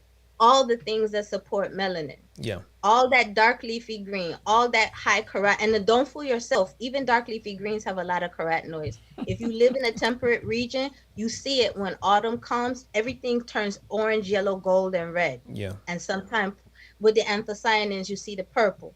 So the thing about it is, if you want sun protection, you gotta eat it. So I know Nadira, what's going through your mind is, man, I'm trying to go on vacation. You give me all this work to do. Trying to go over there, relax. You're giving me chores. All I want to know is what cream can I go and get for Walgreens and keep it moving? You guys over here give me a white paper lecture. Think about food differently. Like when you look at your plate, that plate can be sexy, it can be seductive, but it also can be protective. And sometimes, sorry, Dr. Kia, sometimes also as well, I don't know, I may be wrong, you guys are going to shoot me down, but a little bit of sunburn isn't actually sunburn. Sometimes it's that dead skin getting peeled off. All the chemicals we use throughout the year, we've got this dead skin sitting on us. We get a good bit of sun with some good bit of oil, and you start to shed that layer, especially like on your forearm and on your shoulders. If I ever, experience any kind of, shedding like in the sun because it's sunburn, once it heals out, I notice that layer of epidermis, the dead skin, has gone. It's actually a kind of cleanse. So listen, go and enjoy the sun, man. Rather than trying to hide from it, go and enjoy the sun. I have to go return my sunscreen. I bought all the stuff, but I was like, let me ask.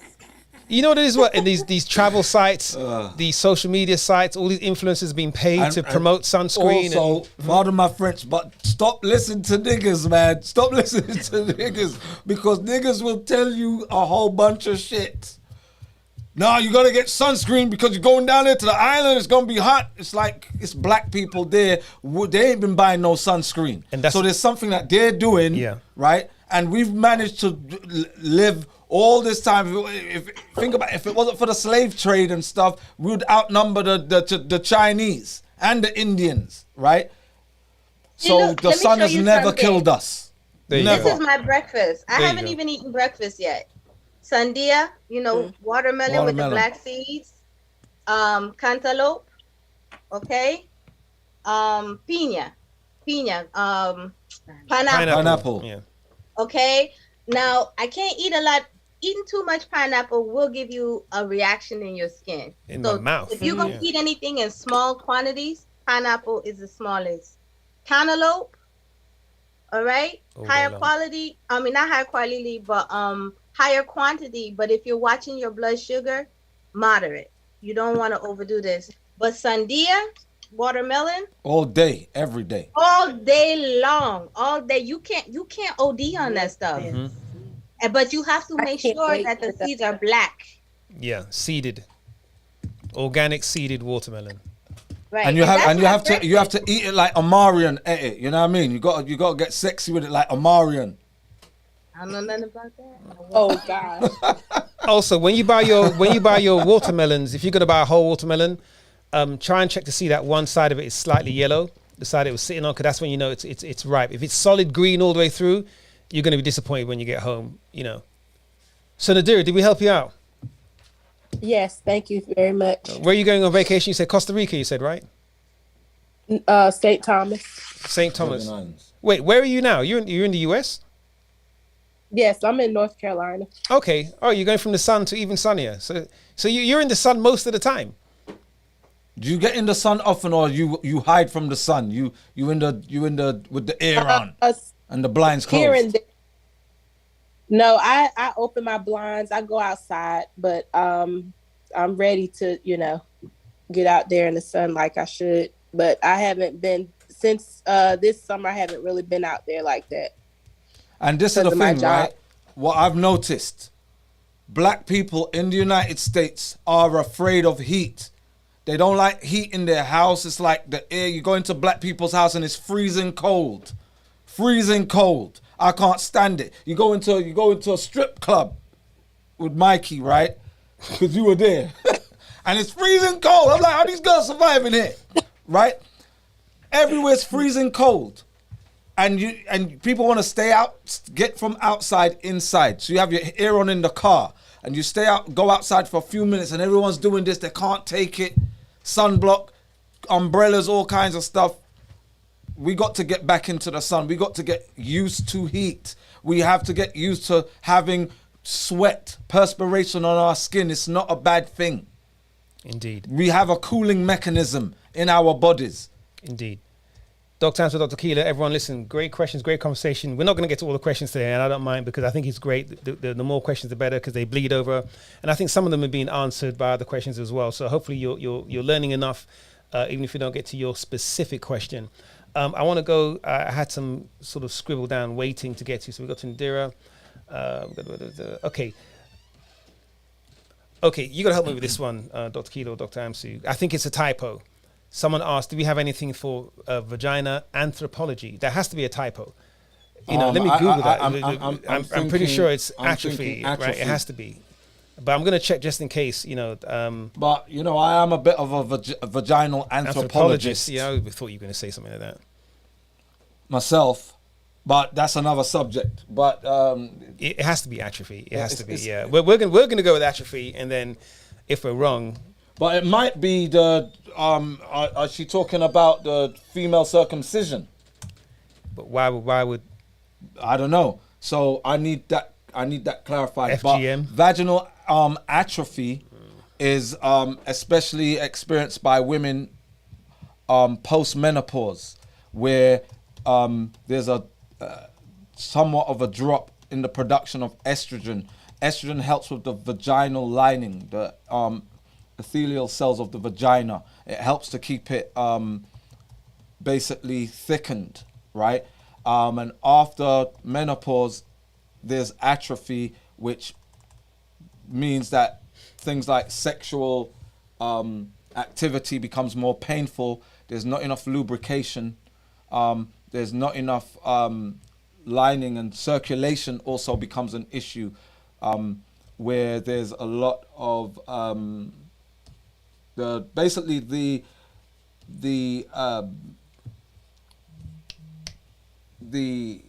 artery, the clitoral artery is like 10 times smaller than the penile artery, which is twice as small as a normal artery, right?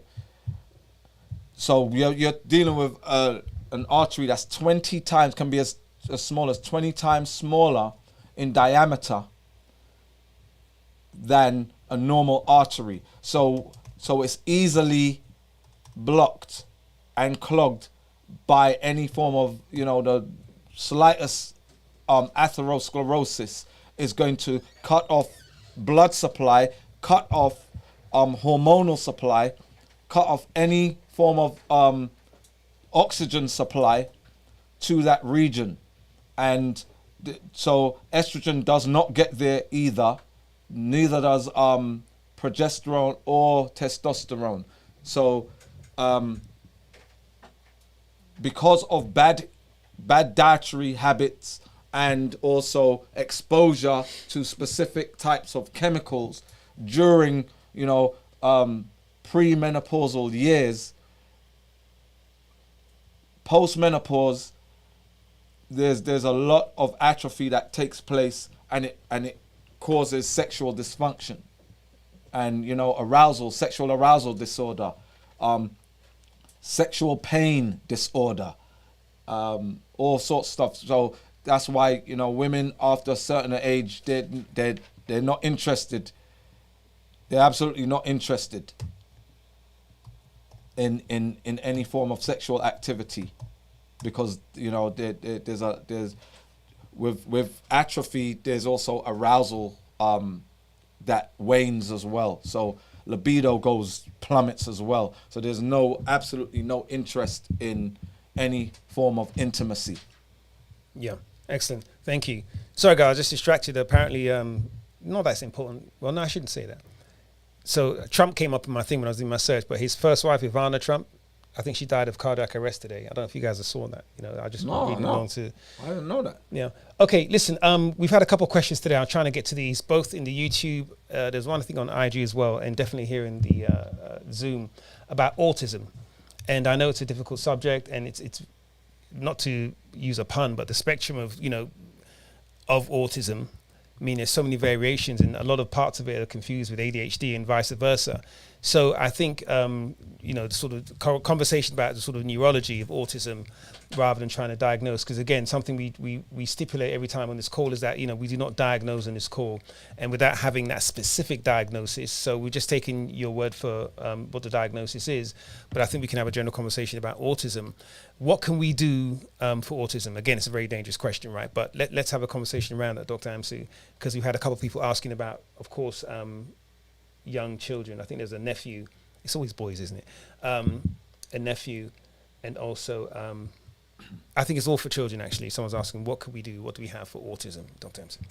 Okay. So again, we have Neuroplex. We have our supplement Neuroplex, and we have D3.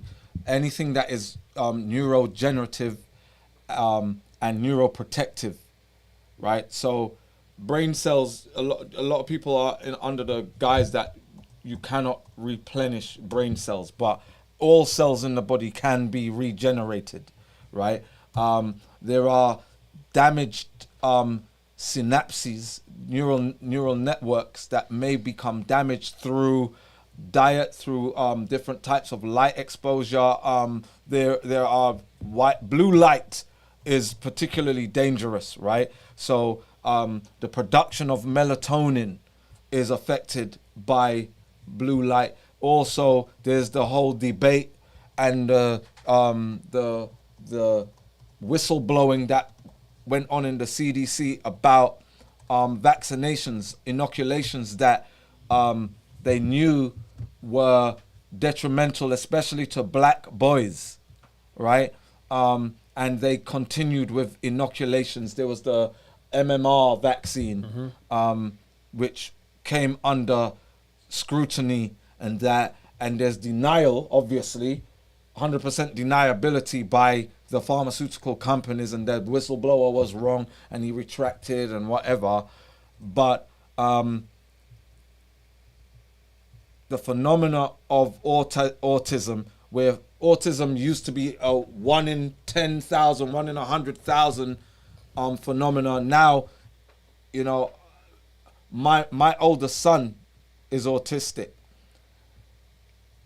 Among my best friends who I used to hang out in London, every one of well, not every single one, but around, I had a crew, and there's around 12 of us, right? In fact, there were 13. Hey? All right, but anyway, there was a group of us. 8 of us have at least one child with autism. So the numbers have gone up, right?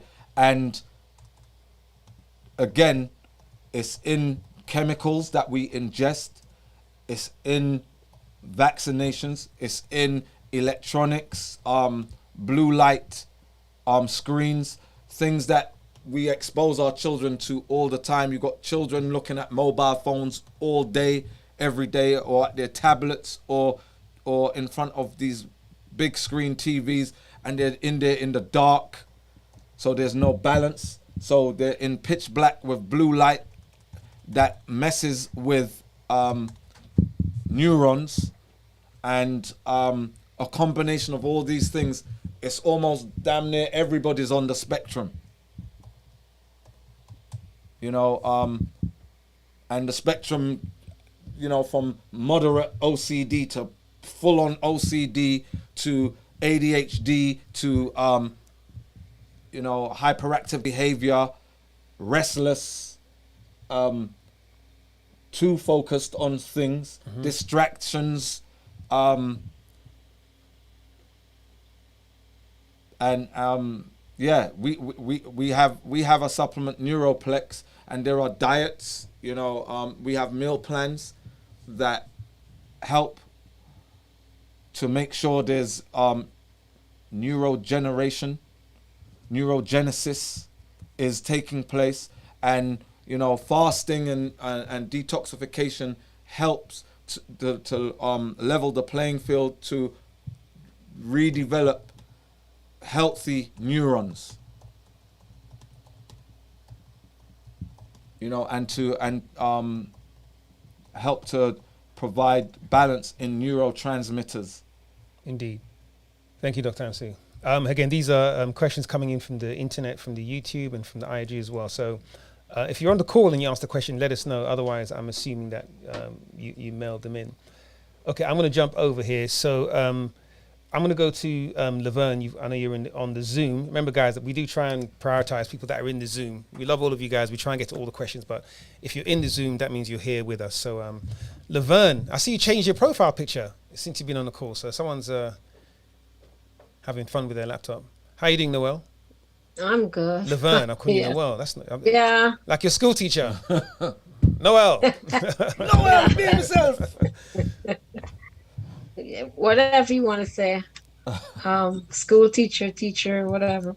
I do teach, but so in regards to the question just now about the autism, what can a mother do, like during pregnancy, to possibly avoid that situation when the child is born, that you know that won't be a problem, autism? Or is it something they're born with, or they develop? I don't know. I would think they're born with that way. No, a lot of we, especially as black people, we it's hardly ever that we're born with degenerative disorders, right? Hardly ever. It's very rare. The damage usually happens outside, because when women are pregnant, unless they're taking an absolute toxic substance that can and you know, plastics are a problem right now, because they do cross the placental barrier, they do get into bloodstream, and they can cause a problem, right? And we are exposed to more plastics now than ever before, right? So yes, it's a possibility, and it's important that diet is correct during gestation, right? That diet is right, and you're not exposed to certain materials and certain substances and chemicals and what have you, you know. And it's funny because women tend to stay away from alcohol and tobacco, right? They don't smoke and they don't drink. but they will eat Binge microwave down on- foods. Goodness gracious, a lot of crazy foods, right? Because they have these tastes that they crave, right?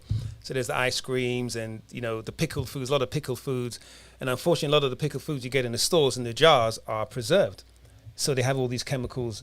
So it's again, it's very insidious that at the one point where a woman and a child should be getting the most supreme nutrition, right, during gestation, they are often being exposed to some of the worst foods. So if there's any time where you want to be clean, is when a woman is pregnant. So yeah, a lot of this, there's been a lot of research. In fact, we started off the call today talking about what CKD, right? We're talking about pesticides and nitrates and other chemicals, phosphates that they're putting into the soil, they're putting onto plants as pesticides and as fertilizers, and how those chemicals are carrying over into the water table, right, and into humans, and all the diseases they're causing, liver disease, again, kidney disease, heart disease, skin problems, and autism has been linked to a lot of different things. But one thing it has been linked to a lot is certain chemicals, right? And so I just think that it's sad that, especially in the West, because you're seeing more and more of this, babies being born deformed. And we're living in a time where we're supposed to have the best nutrition, are we not? We're supposed to have the best medication. Medication, right? We're supposed to have access to the best water. And, we're living in the wealthiest or richest or most abundant period of global history, right? And we're the sickest. So what does that tell you? A lot of what they're pumping out there is not good for us. And also, the mental state of the pregnant woman is also very important, right? So it's important that there are ingredients that are in the diet that provide tryptophan to feed serotonin, right? It's important that there are things like ginseng, right, that help with neurological development, neurogenesis, right? Things that help to keep a calm mood. Don't get into arguments, right? Don't deal with stressful situations, because these all, corticosteroids are harmful, right? They're steroidal, right?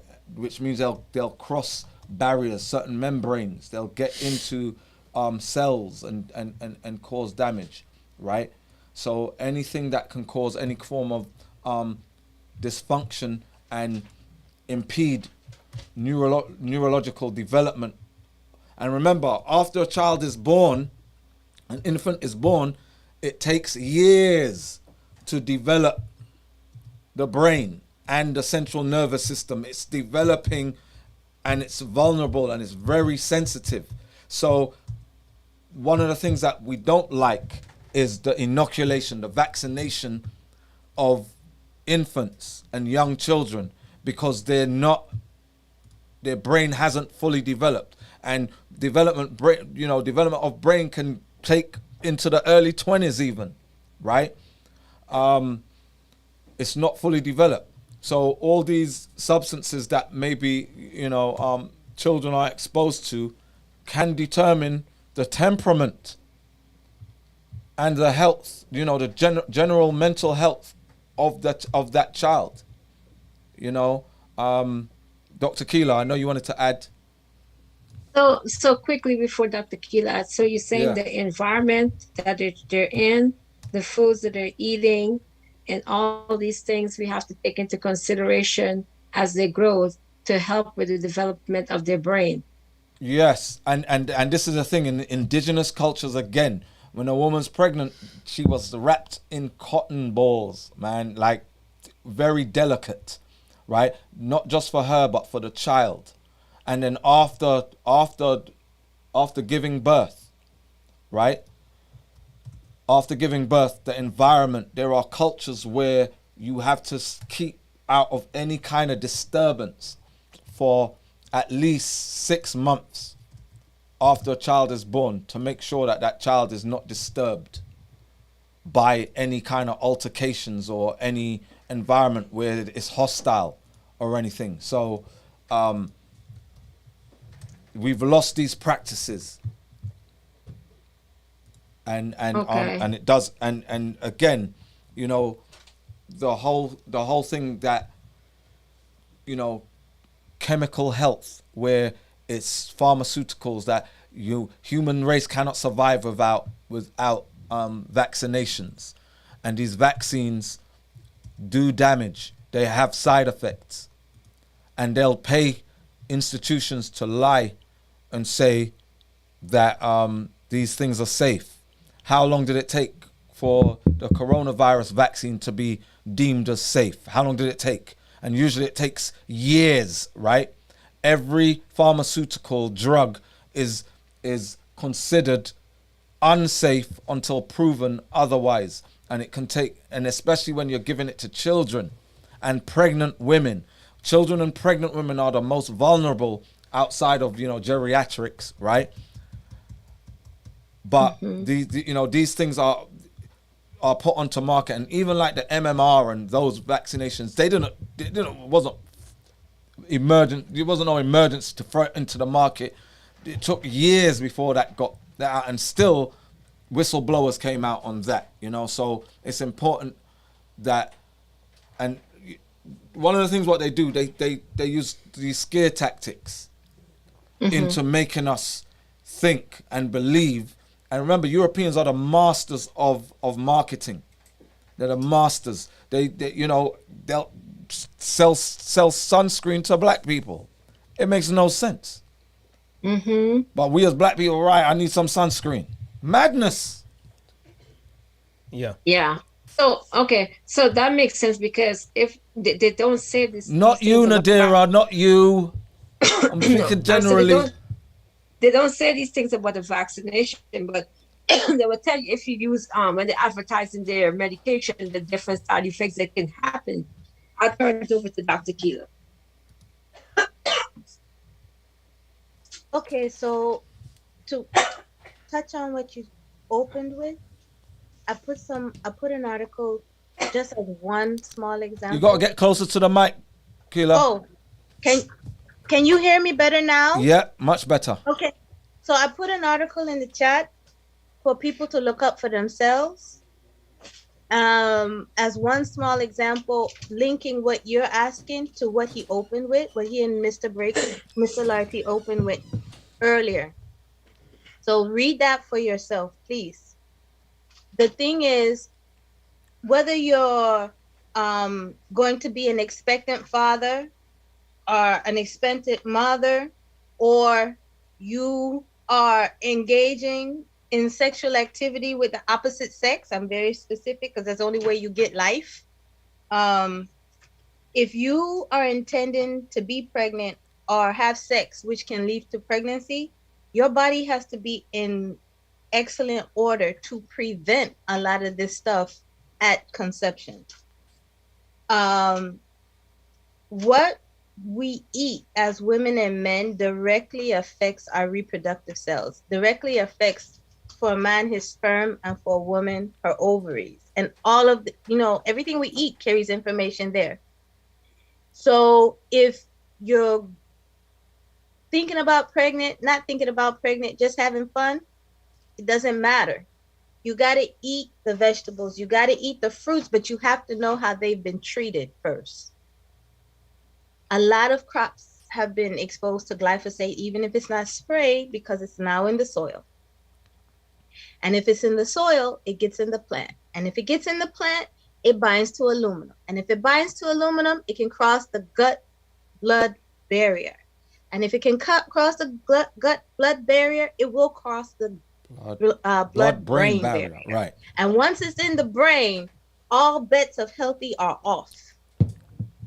That's why it's imperative to get into farming and growing your own food, because then you know what's in the soil, what's on your plate, and exactly what it's doing to you and for you. And so you have to load your body with a lot of folate, obviously, because it's the nutrient that our bodies are programmed to use to multiply cells. One sperm and egg kiss, it's a whole new life. And for that, you need melanin. Sperm and egg can't even recognize each other without melanin. It's a melanin reaction because it's an electromagnetic reaction that changes the whole force field around a fertilized egg. So if you're melanin depleted because you've been bleaching, you got problems from the outset. If you're nutrient depleted, not enough folate, not enough vitamin C, not enough vitamin E, and I don't mean in pill form, I mean in plant form, what you're eating, you don't have enough of the right code to set the uterus up to receive an embryo that's trying to be a new life, but it needs to plant in healthy soil of the uterus.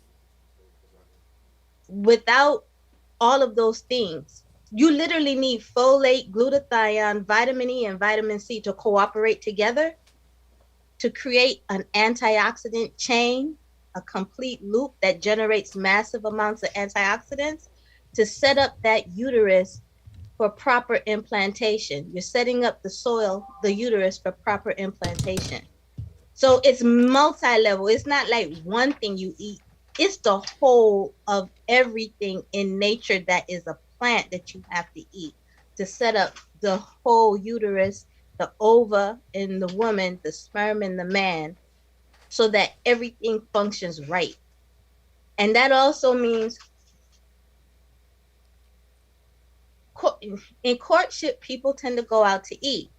Now you got to be really mindful of where you're going, how they prep their food, what is their goal. It can't just be about money. Mm-hmm. And if you're at the point in courtship where you're okay with the person coming to your house or you going to theirs, you have to know, like you really need to get to know the person to know what foods they work well with, what foods they don't. And sometimes it's a matter of preparation. A lot of people think they're allergic to fruit, but you go to Jamaica and eat the fruit and you're not allergic to it. That means it's how the soil is treated here, how the leaves are treated here, how the plant is treated here that is different to there. So it's not one thing, it's many things, and all of them are behaviors based on the knowledge. That's why I put this article here, because in addition to gaining the knowledge on Dr. Amsu and and Mr. Brake's platform, you have to read for yourself so that when you go grocery shopping, you're not just looking at that kale and say, I'm just getting some kale. No, where is this kale from? That will be the start of what tells you how it was treated, what soil it came from. Coconuts from the Philippines are not like coconuts from Central and South America and the Caribbean. The ones here in Central and South America and the Caribbean are much healthier because they're not treated like the ones in Asia. But most people don't know that most of what's imported into the U.S. is from Asia. Young coconut, they call it. What they call it? Young coconut. Oh, okay. But I know that they don't taste the same and they don't have the same nutrient composition because they're not even grown in the same soil. Right. So it's not one thing, madam. It's many things. And if you're going to learn it, this is Dr. Amsu and Mr. Larty's platform. That is a good place to learn it. But please read the articles. Like if I share an article, please read it because it gives you a launch point to ask more questions.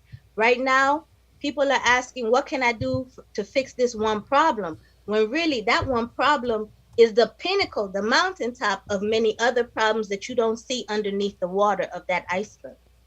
And one of the things that we do want to speak about is the mental health of millennials and Gen Zs, right? Because I don't know if you've noticed, but violent behavior is violence and anger is just rampant now. It's getting worse and worse, right? Because of what they've been exposed to, right? Not just in food, but in the way of the plastics, in the way of the vaccinations that have been developed, in the form of medications that are given, in way of what's prescribed to them. A lot of children are highly medicated now, and it's like they can't function without being sedated, whatever, you know, because they got diagnosed when they were younger with ADHD and they put them onto Ritalin, and now there's a level of addiction where they can't function without it. But we have to look at so many different things. But you know, Dr. Keeler mentioned this keyword glyphosate, right? Glyphosate, and so many people have never heard of it, but it's present in so much food, so much produce, right? Because of these pesticides and fertilizers, right? That are out there that are supposed to help to grow crops, but it's carcinogenic, it's neurotoxic, all kinds of class action lawsuits are out there on companies that been exposed. And here's the thing, people will start looking at the farmers and saying, farmers, why did you use this stuff? Because the farmers were forced to do so by the government. And also in farming agriculture school, they're taught that you need fertilizers. Natural soil ain't good enough. And you know, if you wanna get the best yield of crop, you got to use these chemicals. And then the chemicals deplete the soil, but they also affect us. So as Dr. Keeler so kindly put it, what we opened up today's clinic with, right, what is about what's going on in Sri Lanka, what's going on in the Netherlands, and how the industrialization of natural plant-based agriculture, what's going on right now, and it does affect us all. And we can stay in this way. Laverne, I know you're still there. Just to add on to that as well. Oh, sorry, I'll let you go, Laverne, because there's something about pregnancy someone asked as well. But carry on, Laverne. Oh, okay. So I must say that I'm past childbearing, as you know, my picture reflect. Those are my three. You know, thank God they came out good, except my one son. And that's my next question. Whatever I'm asking about childbearing is for younger people now, because I did not have this information when I was younger and pregnant. And now that I'm learning, I share with people. Sometimes I give unsolicited advice to people. Yeah. But, I share so that people won't have to. My oldest son, of course, he born with sickle cell. So is it true that it depends on if the father has a trait and the mother has that child is one of your children can possibly turn out come born with the sickle cell? Is it the disease or whatever it is? Yeah, sickle cell anemia or sickle cell disease. So is yes. that true that if both of the parent has traits, that's what's going to happen? Or if nutrition, it raises the risk.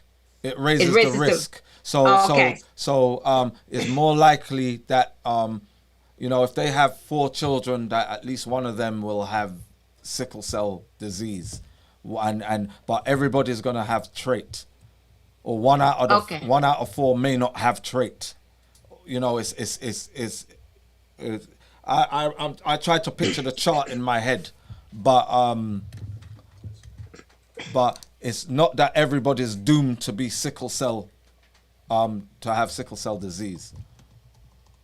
Okay, because I was wondering if proper nutrition can prevent any of them from actually being born with it, or like the sickle cell. And we actually have a supplement, SC anemia. I know. Sickle cell anemia. I know. Well, not just for you though, but everybody else who's listening. To help to reverse the condition, because in the world of there it is. There's the chart. So Mike is going to share the chart, right?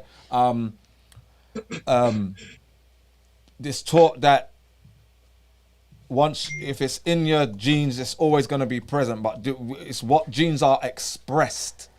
It's about gene expression. We all carry, we all can carry some crazy genes, but it's whether or not those genes are expressed or not, and the way how we live can determine whether a specific gene or genes are actually expressed or not. So we can actually switch off genes by what we eat and how we conduct ourselves, what environment we're in. Mm-hmm. Excellent. Okay, Keela. Thank you. Two quick things. So one of the things that is used to treat sickle cell is folate. Where does folate come from? Folate is naturally in fruits. So, and what other thing is used to prevent what is folate used to prevent? Neural tube defects, like spina bifida and things like that. So that's just one nutrient that comes from plants that tells you how important it is, not only in nervous system development, but in treatment of any medical issue concerning low folate stores. And what destroys folate? Sunlight. So that's why you need your melanin. And so that's why you have to eat your fruits, not just to protect the DNA in your cells from having mutations, which can manifest as disease, but also to protect the nutrients stored in your cells. So all of this stuff is very interconnected. Secondly, if you know anybody with sickle cell trait, let alone sickle cell disease, and they're at the age of being able to procreate, being able to bring life into the planet, one of the key things they have to ask every single potential mate is, are you a carrier of hemoglobin C trait, or do you have hemoglobin C disease? Hemoglobin C is sickle cell's nicer cousin. It's a different mutation of a particular amino acid in hemoglobin that makes the cell just explode when parasites invade it. So it cuts short the parasite's life cycle, the malarial parasite life cycle, and specifically there are 4 known. I said known, 4 known. There may be many more, but humans don't tend to know about them. Malarial parasites. Sickle cell gives a survival advantage to those who have the trait, but creates other problems to those that have the disease. The difference is sickle cell trait, you have one abnormal hemoglobin that makes the cells sickle. Sickle cell disease, you have 2 abnormal, sorry, let me back up. In sickle cell trait, you have 1 abnormal hemoglobin. It makes the red cell more fragile. The worst thing you'll have to experience is a lot of sleepiness and the inability to make concentrated urine. So you'll pee a lot, you urinate a lot. Sickle cell disease, that's when you have to worry about the sickling. Well, hemoglobin C, which is more prevalent among people of African descent from the Sahara region, which is now desert. It wasn't always desert. That was a lot of inland swamp and marshland before. So you had a prevalence of malaria there, but it was the worst kind of malaria, Plasmodium falciparum. That is the one that's the most deadly. Over millennia, the people descended from the people there developed a mutation that doesn't cause sickling, but it makes the red cell very fragile. If a person with sickle cell trait procreates and has a baby with someone with hemoglobin C trait or hemoglobin C disease, if you think sickle cell is bad, hemoglobin SC is a lot worse. So whoever has the sickle cell trait, whoever has the hemoglobin disease, the sickle cell disease, they must always, always, always ask their potential mate, do you have hemoglobin C trait or hemoglobin C disease? And most people don't know unless they have a doctor who is aware of it. They don't teach that one in medical school. Yeah. Okay, if you're of Afro-Caribbean descent, understand that 9 times out of 10, a lot of your relatives did not always come from Nigeria, what is presently known as Nigeria. A lot of your relatives, especially if you're from Jamaica, came from the same region where hemoglobin C is extremely prevalent. So it's imperative that when you are dating and mating, you find this out early of your mate, because if you have a baby that has that, you and the baby are going to suffer. Yeah. And you have to eat fruits to help manage those things along with other things. Absolutely. There's SC and SS. And I know you got to go because Mikey was going to leave at 7. They have SC and SS. what they said. One is SS is a sickle cell, and SC is a myelofilm. SS is sickle cell disease. Uh-huh. And sickle cell trait is with a normal hemoglobin and an abnormal sickling hemoglobin. Hemoglobin C trait is a person that has a normal hemoglobin and a hemoglobin that is abnormal that will never sickle but will constantly pop when you're stressed out, constantly pop when you get sick with any kind of infection or stress. You will become anemic extremely fast. The other trait that comes along with hemoglobin C is glucose 6-phosphate dehydrogenase deficiency. You find that anywhere Black people from the Sahara region have traveled. So anybody touched by Hannibal or Hannibal's descendants are going to have that. A lot of people of Afro-Caribbean descent have that and don't know it. One of the ways to know it is if you ever get an infection and they give you a sulfa drug to manage that infection and you get sicker, you actually have that mutation. And it's a survival advantage to prevent parasitic infection of your blood. Don't think that everything that the Western medicine calls a disease is actually a disease. What happens is when people of African descent from those regions procreated with Europeans, their genome was not equipped to handle the vast number of mutations that we have that impart survival advantage to us. So in their systems, it shows up as beta thalassemia, major or minor. It shows up, and that's Southern Europeans, especially Italians, Macedonians, Romanians, Southern Spain, people from Southern Spain and Southern France. It shows up as Tay-Sachs disease in Ashkenazis. You see what I'm saying? It's a disease in them. It's not necessarily a disease in us. It imparts survival advantage, but you have to know who you're marrying in order for it not to be a problem in your offspring. Real talk. And I'm glad, Dr. Keeler, and this is the beautiful thing about these sessions and about having you on, and Dr. Amsu and everyone else that joins as subject matter experts. And, why I know sometimes the questions may seem as though they have really long answers, but you have to understand there are some things you can give a short answer to, but if you don't give the empirical evidence, you don't have the backing of it, and you don't cite the papers and the studies that are around it, you're not giving the full answer, because this is where people forget it. Oh, it's just someone's opinion. What Dr. Keeler is breaking down is some of the reasons why we have all those rituals in choosing mates for millennia.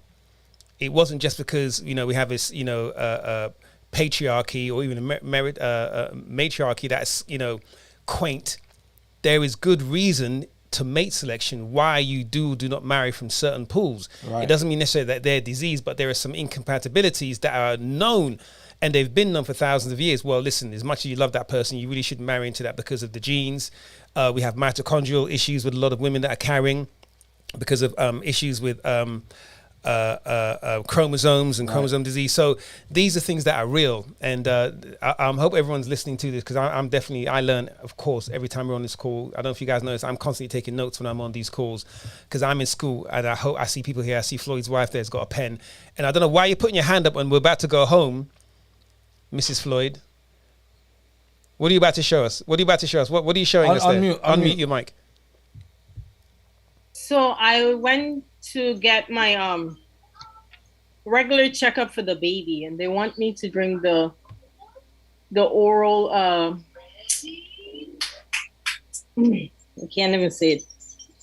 It's like for the glucose test. They want me to drink the glucose drink, and I told them I don't want to drink it. And then the lady said I won't be able to take the blood sugar test for the baby. Oh, you guys to drink it? So what is that? What does it say on the bottle? It's oral glucose tolerance beverage. Yeah. Oral glucose tolerant beverage. All right, so it's basically like and it's not. So it's basically like Powerade without Gatorade without the sugar. Yeah, it's not gonna disrupt you. I know, but so you come up as Floyd. I know your name's not Floyd. We know your name. What's your name again, sis? Jade. Say again. Jade. That's right. But you and My Floyd phone both. died, that's why. Okay, that's what it is. This is one of the painful things about where we are, but it's also sometimes you got to sit back and think. It's one of the good things about where we are in the modern world, living in America, wherever you are right now, is that they have all of these, and we will say, very wonderful techniques and procedures for diagnosing us, right? Now, some of them do come with a little bit of a side effect or a little bit of something that you have to then rinse out of your system. There's not really any other way around it, and we should applaud that. So yes, if you go for an endoscopy, colonoscopy, anything where they have to give you a laxative to flush out because they're going to put a probe down there, you know, you kind of have to do it. But then once you've done it, you have to then rehabilitate your gut and so on and so forth. So if you take this, and Dr. Key is probably going to jump in and you know, express a little bit more about this, is that, look, you're going for a test. You need to do this test because you want to find out something about the baby. Do the test and then we'll rehabilitate. That glass of Gatorade is not going to kill you. Dr. Keeler, am I right? Am I right? You'll flush that out within a day. You know. I took it before because I just don't like how it tastes. You don't like, but all right. How many things do we eat? It's like Cersei. I can't stand it. I can't stand how it tastes. Right? Can't stand how it tastes, but there's a benefit. It has benefit. So it's like, don't worry about just. I don't trust these people. But if you don't trust them, how you gonna? Why are they gonna tell you the status of your baby? If you don't trust them, then you don't trust them. So it's either you don't trust them with the drink, or you don't trust them with the results of whatever test they're gonna give you. You can't trust them in one hand and not on the other hand. I don't trust them with the drink. But this is what I'm saying. You can't not trust them with the drink, but trust them to their analysis. Because they make you take these things and then years after something is happening to your kidney failing, all of these things be happening. So I really don't trust them. My family, like the native part of my family, they do natural birth only. Right. I hear that. They go to doctors, they don't get checkup, they do herbal stuff. But this is what I'm saying. So do you think you need a checkup? That's what I was going to ask you. What's happening with your baby? How you got to weigh this up now? How serious is that condition? Checkup. It's all right. Why? All right. So for millennia, we did not perform any glucose checkup. Correct. Now, why all of a sudden do we need a glucose? It's just another way. Look, you have to understand the medical industry and how it makes money. From you going in for these checkups and, probes and all these things, right? That's how they make their money. So your pregnancy, which if you're eating right and doing everything right, you go on if you want to do a home birth or you want to go into the hospital for your birth or whatever, that should be it when you go in when you go into labor. But all these things in between is the way, however, you got insurance and they're charging your insurance company, right? This is how they make their money. So they convince you by scare tactics that, all right, so we need to do a glucose checkup. No, you don't. You don't need to do it. So if you don't trust what they're giving you, just refuse the test. Okay. Thank you. These are decisions we have to make. They're going to tell you, well, we're not going to allow you to have your baby. You can't have your baby no more because you didn't do the glucose test. They really want that insurance money from my husband, obviously. Well, there you go. That's what it's all about. Okay. And it's always precautionary, right? Right. Precautionary. Like, well, if you don't, what could be going on is... I think the OBGYN doctor said that usually when you're pregnant, your blood sugar is very high. That's what she said to me. That's why they want to take the test. But I have been doing everything that you guys say. Eat healthy. I've been eating healthy. I cut off the meat. I only eat vegan now. And is this your first baby? I supplement. No. Right. And the way you said no, right. So why... So this ain't your first baby. So all of a sudden now you got to go through all these things. I remember my ex-wife, right? We had 5 children together. And on the last child, it was all these tests. And I'm like, why are you coming to me with all these tests for? Just show up on the day of labor. Just show up. You're going to call it, I'll drive you in. You know, we don't need to go for all these tests. This ain't your first rodeo. I know, but I don't think I took the glucose test with my kids. Can't remember. Well, Jade, I think it's something you're going to decide on, but listening to Dr. Amsu, I know Dr. Keel hasn't spoken up yet. It doesn't sound like it's something critical, life-threatening. It's probably some routine test. They stick them all in there because that $3.99 bottle of drink you got in your hand is $275 in terms of insurance claim. So, you know, of course, we can't say don't do it. But I'm not hearing anything from anybody here that says, oh, my God, if you don't do it, there's going to be a critical problem, because with or without that, your baby's going to be born, inshallah, as they say. Jade, I got to run. We got the one last question we shouldn't have. We should have gone 30 minutes ago, but I'm trying to be nice to everyone. Are you good, Jade? Yes, I'm good. If you're unsure, hit us up during the week and we can have a talk about that, okay? Okay, thank you. Okay, thank you. Kim, I know you came off. I'm going to jump off, but I think if that's the Kim from YouTube, I'm going to give you a minute here. Hi, I'm just really quick. I just wanted to know more about like the vaccines. Do you guys think, like, just your personal view, like your family, do you guys think that people should be giving the vaccines to their children? Just your personal view, you know? That's all. In 21 words or less, this could be volatile. All right. So the disclaimer is, you know, it's up to you what you want to do, but me, personally, no.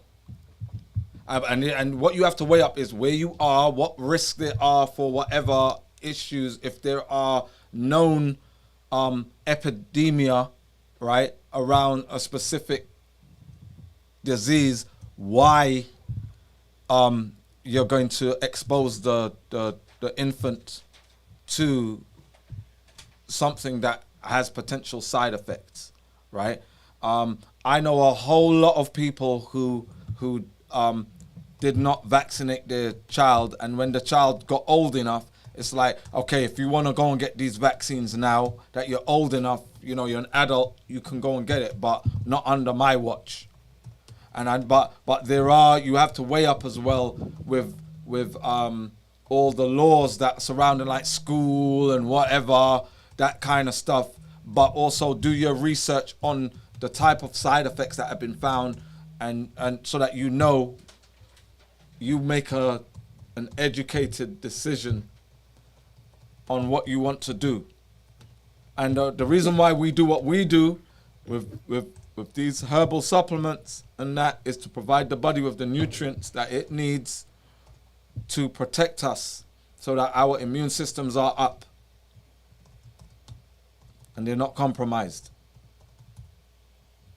Yeah, that was the next thing I was gonna say. Like, how do you go around the school system, preschool, daycare, all of those things that they require it?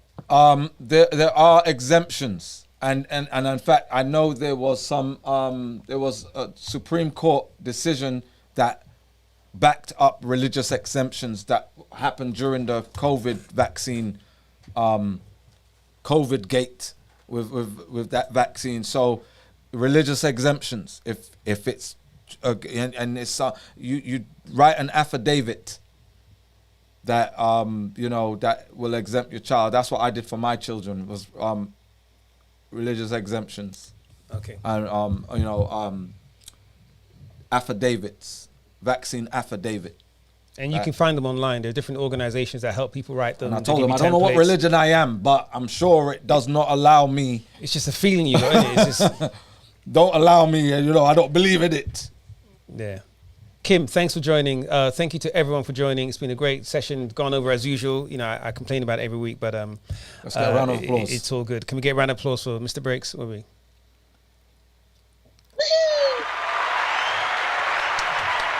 That only took 2 hours to get going, but it's all good. He's programming the whole thing over there.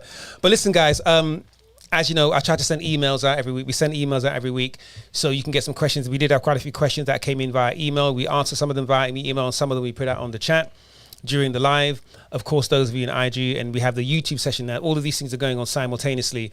I say it all the time. We'd prefer you to join the Zoom so you can interact. But listen, however you can join it. And we know there are people that are at work, so they can only, listening on YouTube. That's fair enough.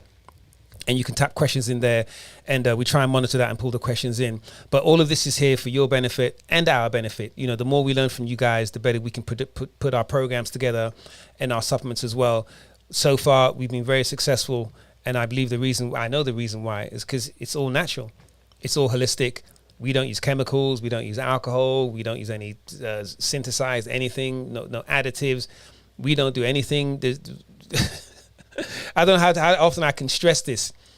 And that's why what we do works. And we want everyone to really understand that and appreciate that. We know that you have choices to go and shop at other places. We recommend you don't. But listen, it's a free world. If you're just coming for information, so be it. We're going to keep doing what we're doing because we believe in what we do. We believe in you. We need you guys to believe in yourselves because the way to healing is right here. So, Dr. Amsley, final words from you, my brother. Thank you, everybody, for joining us. And we will see you, not next week. Next week, we're going to be in Orlando. If we get an opportunity, we'll do a live. But it's going to be touch and go because Atlanta. It's Bronx Day in Atlanta. So we're going to listen to old school hip hop and drink Irish beers. Colt 45s and whatever comes in those big bottles. What do they call them? 40s. I don't know. I've never had whatever, man. Malt liquor. We'll be drinking malt liquor next week. Dr. Keela, any last words from you? You got anything to say about malt liquor? No, because I don't even know what it tastes like. You don't know what liquor tastes like? I don't even know what it is. Well, when you come over, we're going to introduce you to malt liquor and tequila shots. Listen, guys, we've got a sale on July 25 is the code. Listen, get your detox now. Even if you're not going to start for a couple of weeks, get it now. It will hold. Listen, do not procrastinate with your health. What we don't want to hear is people say, I've known about this for a couple of years and I tried this and I didn't do that and I waited and I was waiting till I retired and I was waiting till my kids get out of school before I got... No. Allow all of that. Do it now. Do it today. There are people on this call, I'm not calling names, but I can see people on this call right now that wish they knew what we're telling them now 5 years ago.